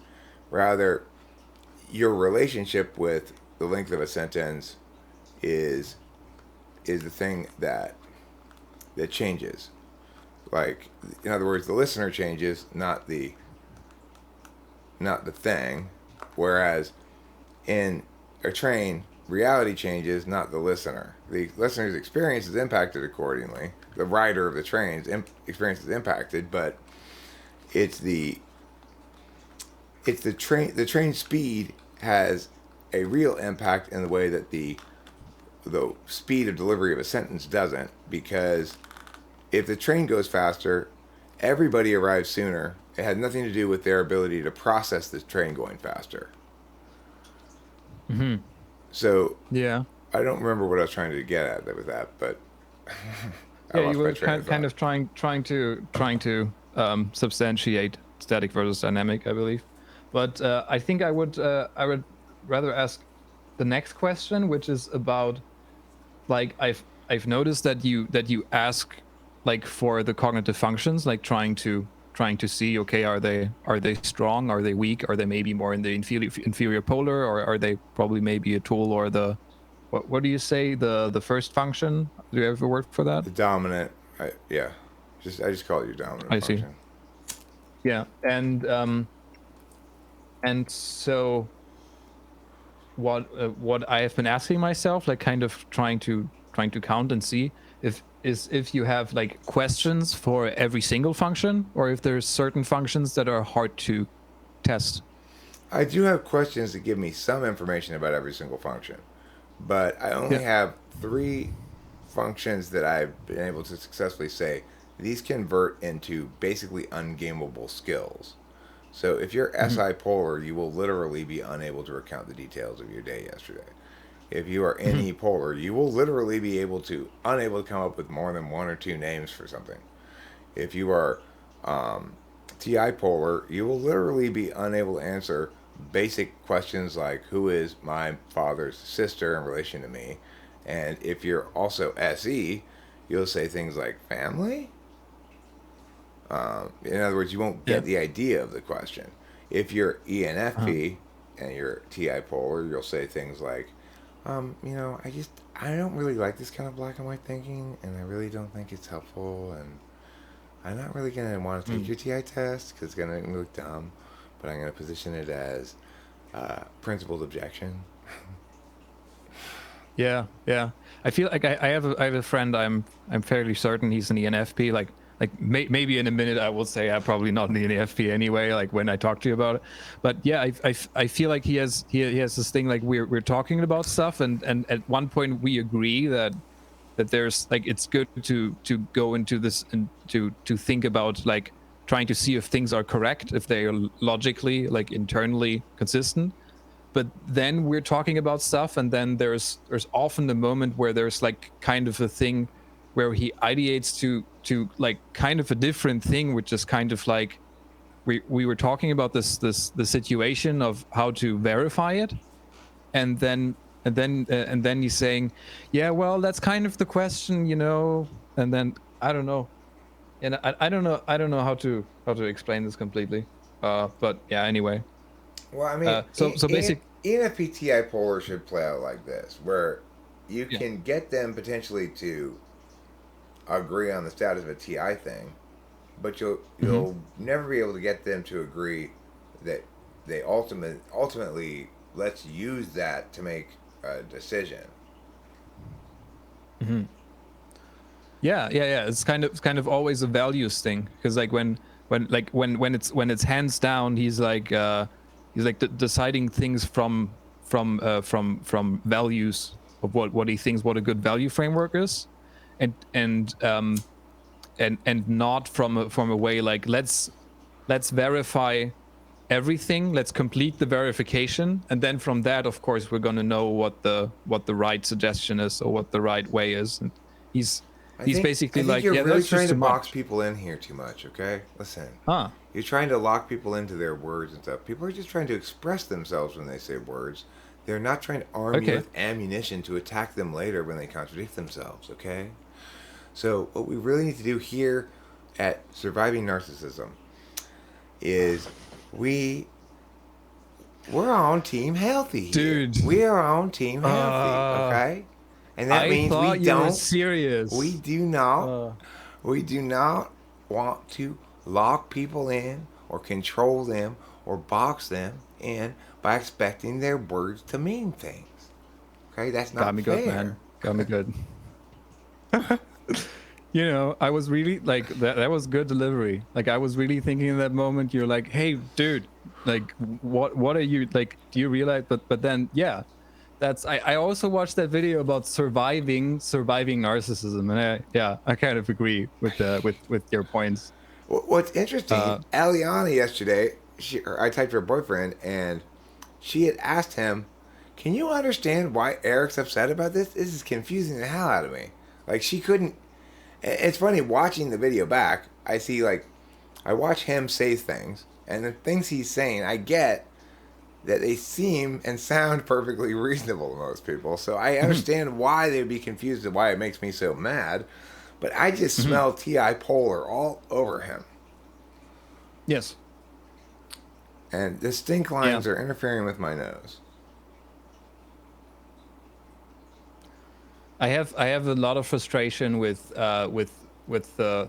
like with talking with people about something, and then they kind of revert or like they kind of jump to a point that is kind of ignoring of TI or not valuing it. And then I don't know what to say because it's hard. I don't know how to point it out. And so I kind of assume that they actually did the TI maybe, and I just didn't see it, right? What you say is this: "Oh, I'm sorry. I thought you were meaning things with your words and wanted me to take them seriously. Now I understand that we're just expressing ourselves and not actually saying things." Well, that would be something I might say. Yeah. But I'm not going to actually do that. I mean, it's like this lady I talked to one time about Buddhism, and Yeah. she was she's TI polar, and I was trying to actually clarify something. I'd been told by this guy that no, if I listen to this lady, I'll understand that Buddhism, that whatever objections I might have to it or think it's not the answer or whatever, I'll be convinced. So I talked to this lady, and I tried to pin her down on various things, and she had no meaningful answers for me, of course. And then when I pointed out, but didn't you just say meow, meow, meow, meow, meow? She said, "There's no reason to play word games with me." And I'm not playing word games. I thought you actually meant things. I'm trying to figure out what you mean. But you apparently mean nothing. You know, it's like, and she was, when you turn it on them, like, instead of, "Stop, you're trying to be like a lawyer," you say, "Well, unfortunately, you're forcing me to by not using words to communicate, but rather to share your feelings or whatever." Yeah. Yeah, that's, I don't know. So like the impression that I have is that people kind of in the TI polar kind of give up on this. They have kind of given up on, okay, we determine the causality completely, and that's how we're going to help ourselves here. But actually, okay, just when you say an idea that, like, if you say it enough and it sounds good enough, then it's so good that it's true, in a sense. Like, that's what it feels like. I mean, the thing is, ENFPs anyway see the world as a place where they constantly have to compromise. And so ENTPs, one of their difficulties in life is they're unwilling to compromise too much of the time, and unwilling to accept that that's how the world works, and insistent that things be done according to TI standards all the time, right? Well, ENFPs have the opposite problem. So ENTPs never want to cut the baby in half. ENFPs always want to cut the baby in half. And the problem is, cutting the baby in half, it kills the baby. Usually, it seems to me, you know, it's like your compromise, if it's not in alignment with justice, is just a mitigator of a larger injustice, and at the same time, an acceptance that injustice is okay on some level. You can't have it both ways. You can't concede part of the thing to the unjust side, and then think justice was attained because everybody got a little bit of what they wanted. And that's what ENFPs do. And about the other thing, like you have just basic questions for testing all the cognitive functions, just on a basic level. You said? The extroverted sensing in particular.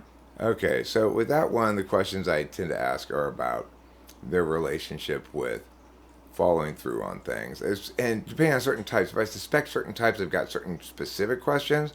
So if I suspect you're an ESTP, I will ask you the will you bring the guy's car back in the morning question. If you got drunk with your friend at your house and you both decided he was too drunk to drive home, but he said, but I gotta drive home because I need this car by 8 in the morning, I gotta go somewhere. And you decide, okay, fine. I'll tell you what, you take your Uber home, I will drive you your car and I will have it there by 8 in the morning. And it's like 3 in the morning, they're both drunk. Only ESTPs will always have that car there anyway by 8 o'clock in the morning. If they say they're going to do it, they will do it. Probably ISTP too, I guess. So Uh-huh. those questions are ways for me to test that, in fact, their introverted thinking links to introverted sensing rather than extroverted intuition. The other way I can Okay. test for extroverted sensing is I can check to see if SI is front stack or not. If SI is front stack, then SE is back stack. So because I've got very, very good tests for SI, and I've got, it's probably the function that I can do the most definitive initial work with, which is why I usually start with it. I can usually eliminate front stack or eliminate back stack. And when I do that, then that tells you a lot about SE. Also, I can get information about SE by asking about value correlates. So, like now, granted, that's going to be telling me more about slot really than anything else. But for people who have a lot of valuing of follow through as an important virtue, then that's reflective of SE in an absolute value slot, either 1, 5, 3, or 7. Now the thing is, you won't get it from 7 though. So it's like I won't hear from you anything that suggests that SE is an absolute value, even though it is. You only experience it in real time. It doesn't leave meaning impressions on you. So, so if I get a lot of answers back that suggest a strong follow through value, then I'm looking at 1, 3, or 5, and I can always tell if it's SI Dom. I can always tell they're SI Dom, not an SE Dom. So then that means I've got it nailed down to either 5 or 3. And if I get the opposite answer, then I got it nailed down to one of those instrumental slots. But that's not super definitive. It's like what I do ultimately is I take a bunch of things that for the functions that don't have clear tests, I say, okay, well, I've got these things nailed down here, so that allows me to just determine this one little aspect of this thing and know whether it's here or here, rather than have to have a test that really is revelatory about it directly in the way that the 3 polar tests are. Yeah, it would make sense to me that not all of the cognitive functions are like all equally handbook able to test, or just I think that's also a thing that I like, is that you try to see what really works and how you can really fit it with the observations. And the thing is, I haven't actually had an instance yet that I can tell where I got a false positive on a TE polar test. In other words, ISFJs and INFJs seem to be the only people who, when you ask them to say, okay, give me mow the lawn in 5 steps, they'll do this weird thing where they go, okay, well, first I'll need to know where the lawnmower is. Then I'll need to know which lawn I'm mowing. Then I'll need to know where the trash can is. And then have you done any steps yet? Uh-huh. And then they start I'm going to try that. They start doing steps and they'll just either not keep count of them at all, or forget that they're supposed to break it into ordinal. It's like they have a lot of trouble ordinating things, and first do this, then do this, then do this, then do this, then do this, because being TE polar means having a lot of challenge understanding which elements of a task are necessary parts of the ordinal process. So it's like, if I'm asking a question how to mow lawn, the assumption you should make is you know where the lawn is, you know where the lawnmower is, you know where the trash can is, you have gasoline in the lawnmower. So the steps should be something like take the mower out of the garage, start it, mow the lawn, empty the grass into the trash can, put everything away. It should be like that, right? But if you're TE polar and you hear that question, you're lost amidst what you need to know before you can begin trying to solve something. Uh-huh. Okay. Wouldn't it, like, couldn't it be the case that, like, for example, when you have that lawnmower thing, then like I'm imagining some like that somebody who has like high extroverted intuition, that they could like really like with ideation on some stuff, that they could make a fun story out of it, and then they know the 5 steps, right? But there's And no would that, there are but no then any strong people who have that polar, who have TE polar. It's only people who've got any either fifth or fourth that can be TE polar. yeah, okay, that makes sense actually. So it's kind of everything kind of emerges, which is pretty fun. Yeah, it is. It's pretty cool. And what's weird is for an NTP, you'll probably end up having this experience at some point where you go, okay, I was very sure that there was no meta frame. That ultimately there were all these different frames, none of which had predominance, because you can make a bunch of arguments one way or the other for this or that or the other thing being the frame we have to make predominant. But wow, there actually is a meta frame. Cognitive functions explains everything in the sense that it explains why that guy's arguing in that frame, why that guy's arguing under that frame, why they don't, neither of them recognize what's going on, and why I do, and why I'm talking about it.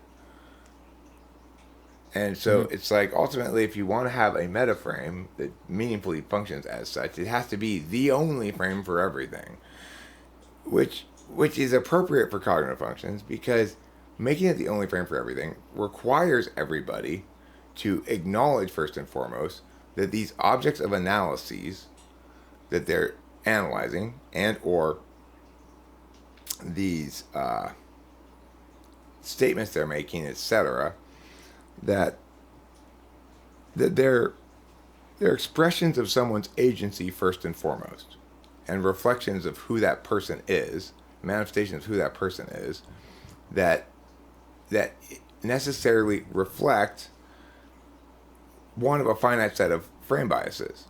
So you can turn each of the 8 functions into a manner of justification as well, and it ends up parsing out debate criteria are all summed up by the 8 functions as well. Basically, you can make arguments that something needs to be adopted because this is a novel approach that's never been tried before, and all the things in the status quo don't work. That would be an any style justification. You could argue that we need to take this approach because it's the only thing that's going to work. It's the key, that all these other things will have diminishing returns, but this one most relevant factor will solve. That's an NI style approach. You can try to argue that we should do what we're doing because it'll have net benefits. That's a TE style argument. You can argue that we usually shouldn't do what you're suggesting because it's not legitimate or correct in some way. That's a TI style argument.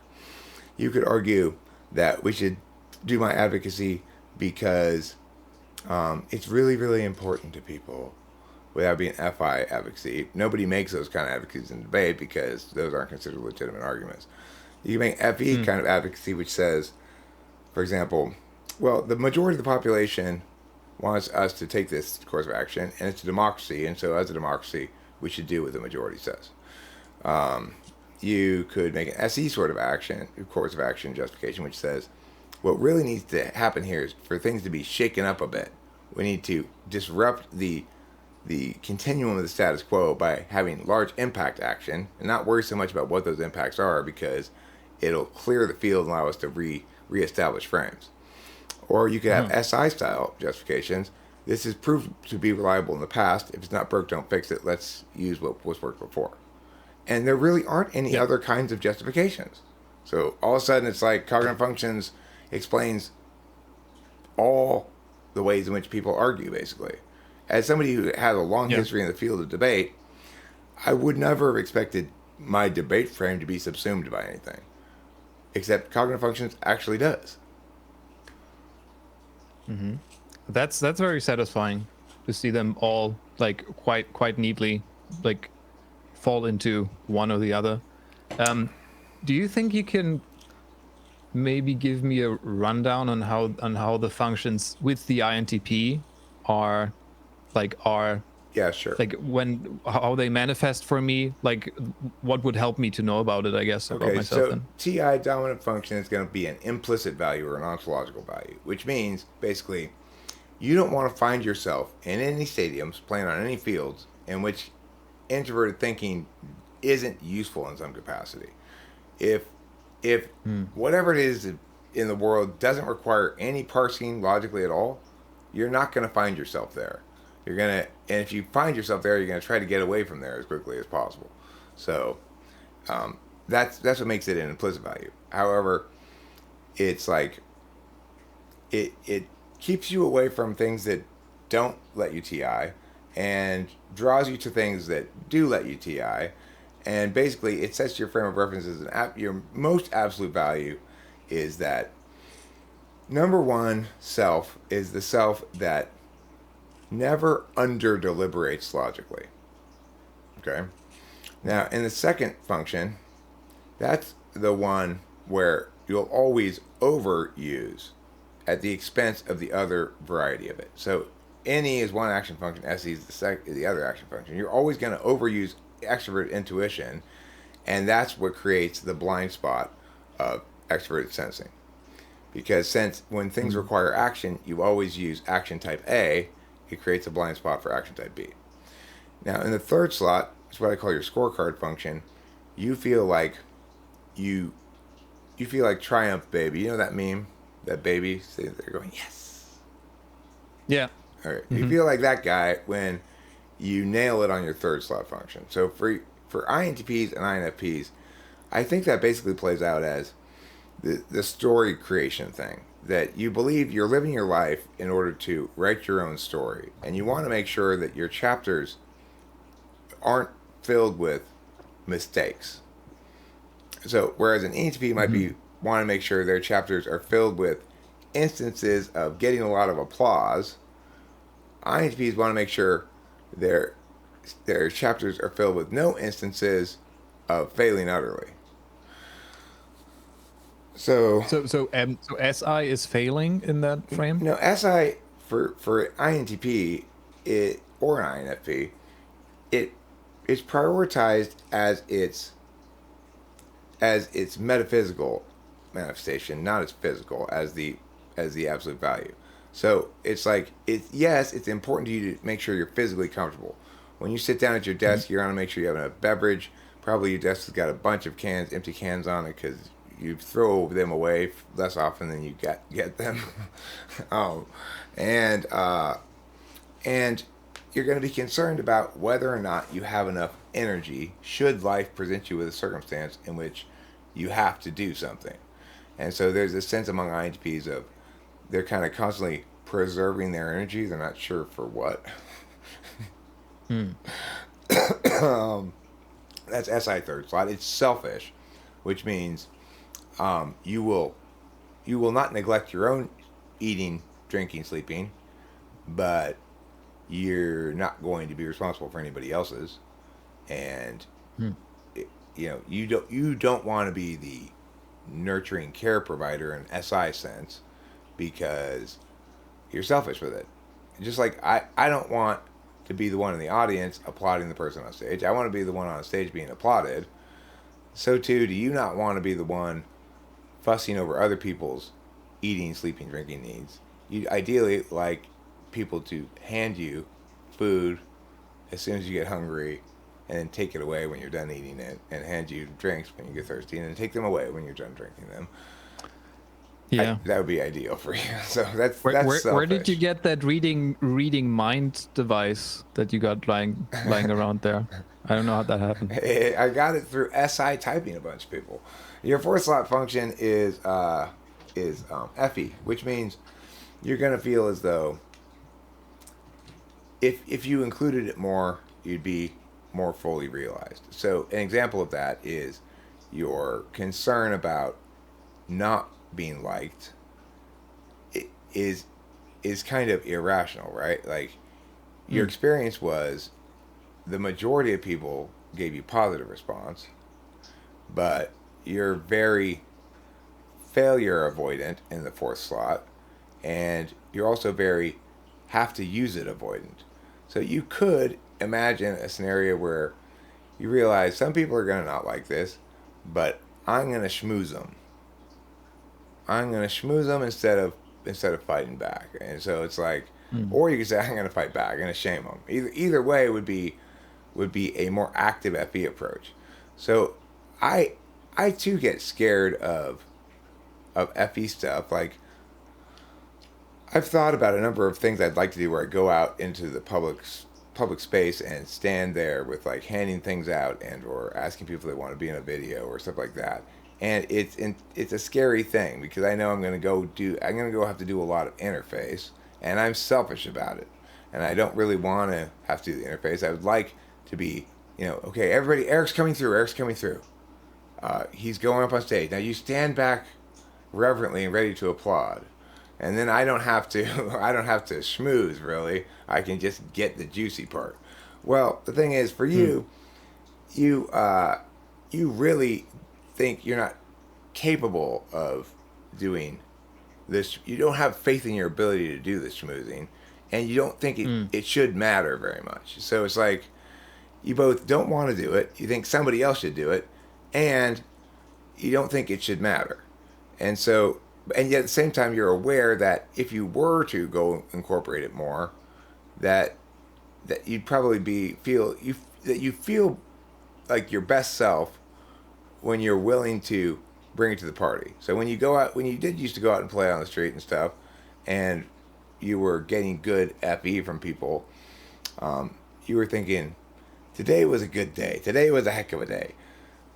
But if you get a little bit of bad FE from people, you go, oh God, one of these complicated FE questions.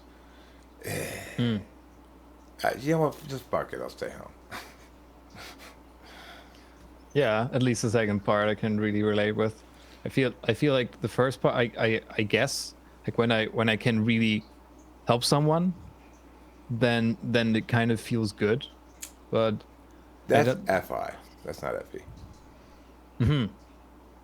So your FI is generally going to be, that's your A slot function. It's always going to be in service to your dominant.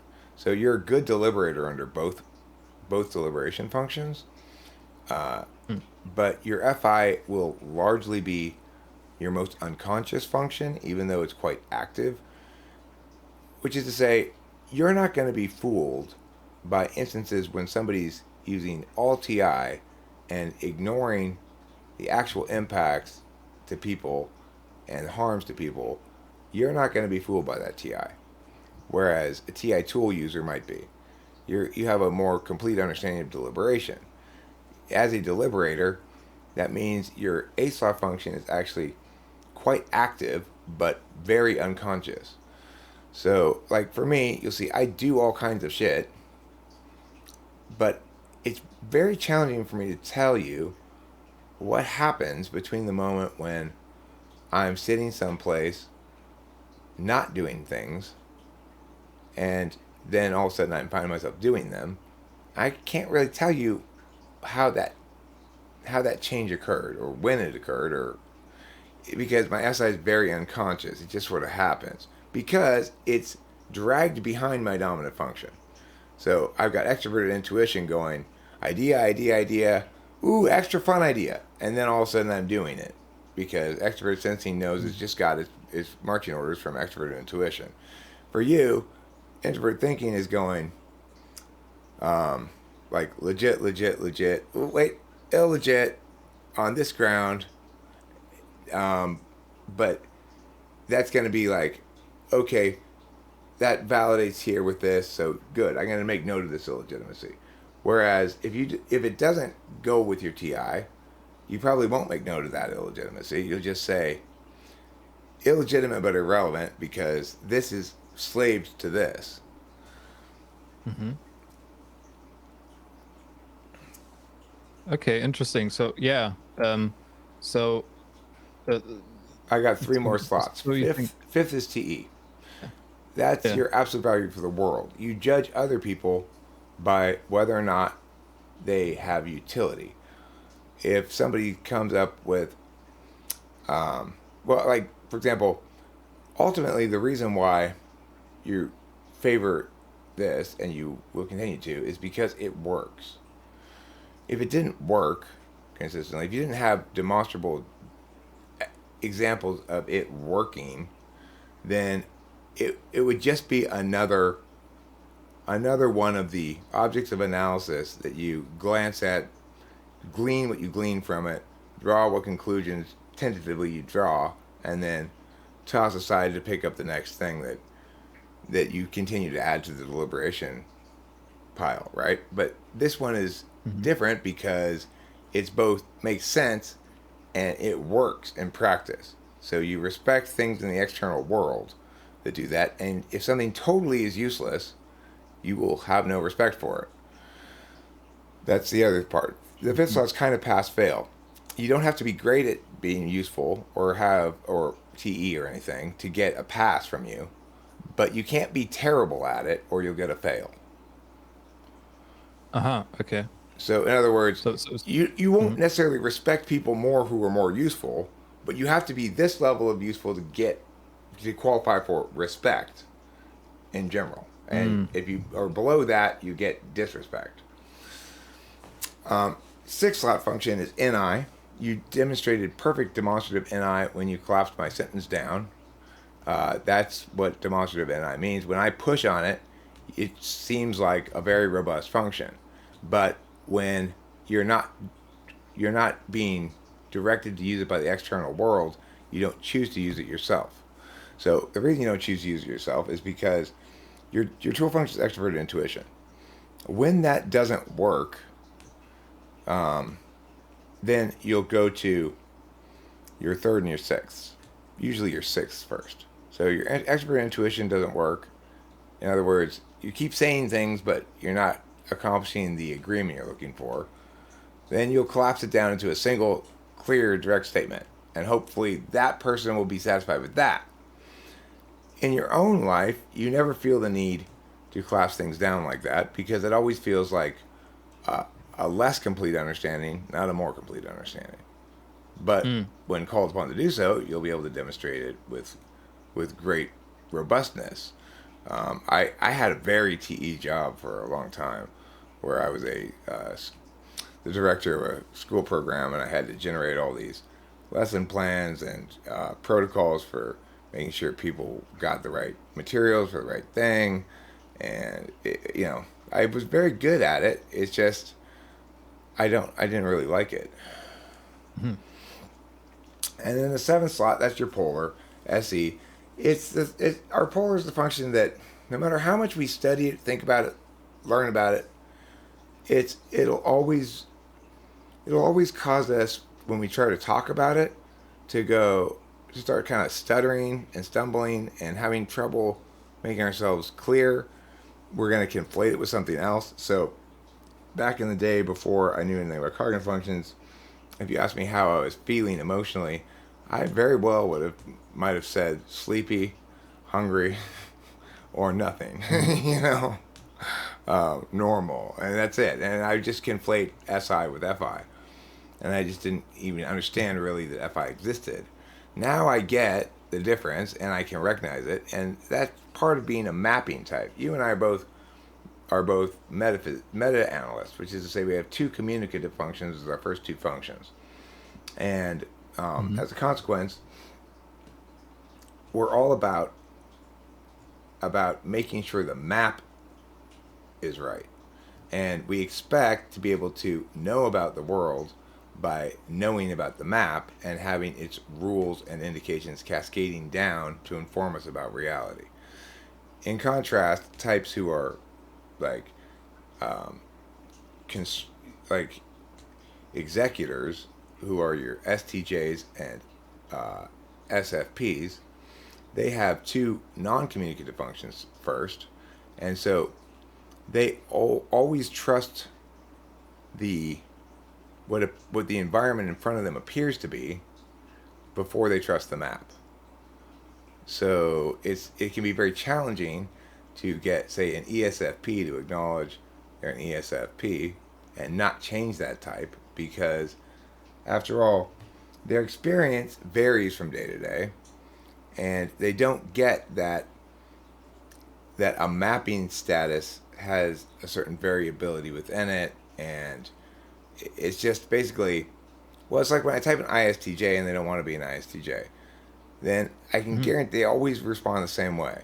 They come back to me after thinking about it for a day, and they've got this long list of specific examples from their own life that would seem to be in conflict with type things that they find in type descriptions.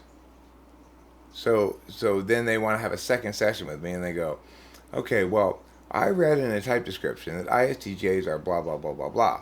But here's an example from my life in which blah, blah, blah, blah, blah, which seems to contradict that. So how can I be an ISTJ? And I point out, well, because you're doing the textbook ISTJ thing. You're citing examples from your own experience and memory, and you're not getting the idea that those type descriptions are not maps. They are instead like visitor's guide to the Blue Ridge Mountains. It's not a map, it just sort of tells you about the Blue Ridge Mountains and what a great place it is to visit or something. It doesn't explain anything about how to get from place to place or anything about the Blue Ridge Mountains. But if you're an ISTJ, you think that vague description of the Blue Ridge Mountains, you're like, well, it says the Blue Ridge Mountains have wonderful songbirds. But I'm standing here, I don't hear any songbirds. I'm not in the Blue Ridge Mountains, therefore. No, you are. Yeah. It's just that you don't always hear the songbirds. And, it's like, so that kind of thing is also very convincing. It's like, I can tell you what you are, and I can predict right now that, and even though I predict it, you'll do it anyway. Even though I predict it to you directly, you will do it anyway. I can tell an ISTJ, you're an ISTJ, you thought coming in you were probably an INTP, and this is what you're going to do tomorrow. You're going to contact me again and tell me you've got a bunch of examples, and that's why you're not. And they go, okay, well, whatever. And then the next day they actually do it anyway. I know you said I was going to do this, but... So it's like, that's pretty convincing. Do you have a direct, one cognitive function, a particular slot that points to? Or is it just something that's high on the emergent scale? Their NI is slave to their SI. So their experiential knowing, what they know and remember about themselves, is determinate. The NI is supposed to be subsumed by that. My experience says I deserve this label. Creative, smart, whatever. Logical. And therefore, I want the NI label, my type, to follow from my experience of myself. It's supposed to be slaved to it. So why isn't my type name slaved to my SI personal knowledge of myself? And the answer is because I'm not using NI instrumentally. I'm not trying to say, here's how you can take this truth, shape it into something different, and use it for your own purposes. I'm trying to tell you, this is who you are, this is who you'll always be, and there's nothing you can do with this truth except understand it. And you're like, if you're SI Dom, you're like, but that's not a truth based on my experience at all. It's based entirely on things you can observe. And that's an NI frame of reference. Can you explain why that's NI? Because I don't... Yeah, because NI knows about the identity of things in the world without relation to the self. Whereas SI knows about identities of things in the world as they relate to the self. The two protoforms, when you're a little baby, you develop two things. One you develop is object permanence. That's SI. I realized after a period of time that when I walk away from an object, if I don't touch it in the interim, when I come back, it's still going to be there. I assume that, in fact, the world is my oyster. That, my agency is determinate. I put it there. It should still be there. If somebody else moves it, it's like, hey, what the hell are you doing? Right? NI instead is about shape constancy. So shape constancy is another skill that we developed. It's like our object permanence that people don't know about as much, but it's the ability for a baby to learn that whether they look at this like this direction this direction, this direction, this direction, this direction. It's the same thing. And intuition, introverted intuition, is the reality that we don't have to have seen an object from every conceivable angle or perspective to recognize and infer that it's the same identity. Now, sometimes if we're intentionally shown something that's misleading, like I showed it to you just like this, and I don't show any of the other length of it, you might not get it right, but you still might. That might be enough of a clue to tell you it's a lighter. So introverted intuition then says, I can know about the world by extracting from the equation my own experience, which might bias me towards what that thing is by linking it too much to myself. And I can instead know about the world by just what's implicit to that thing. So it's knowing via identity instead of knowing via experience. Yeah, that's very interesting. Yeah, that's and I'm gonna write down shape permanence. That's what it was, right? Shape constancy, object permanence, shape constancy. Okay. Yeah. Oh yeah, interesting. Okay. And there are kind of proto forms for all these functions. Like babbling is kind of like proto NE, and proto SE is easy to see when your baby is trying to grasp. My daughter, who's an SE dom, she was always like from birth trying to crawl, grab things, get stuff, and then like proto TE is like trying to fit a block in the right square or something. Proto TI, I'm not sure about. I'm not sure what proto TI is.